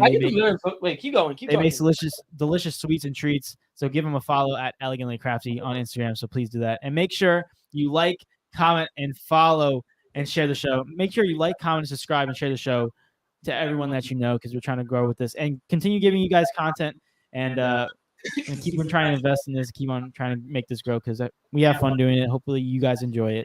And just keep on sharing it, guys. We appreciate you guys. I tried, y'all. I tried. It don't look good. That's all good. Elegantly Crafty, baby. But other than that, it's been your boy, David. It's been your boy, Eric. And it's been your boy, Ronaldo. And we are out, ladies and gentlemen. Peace. Cue the music.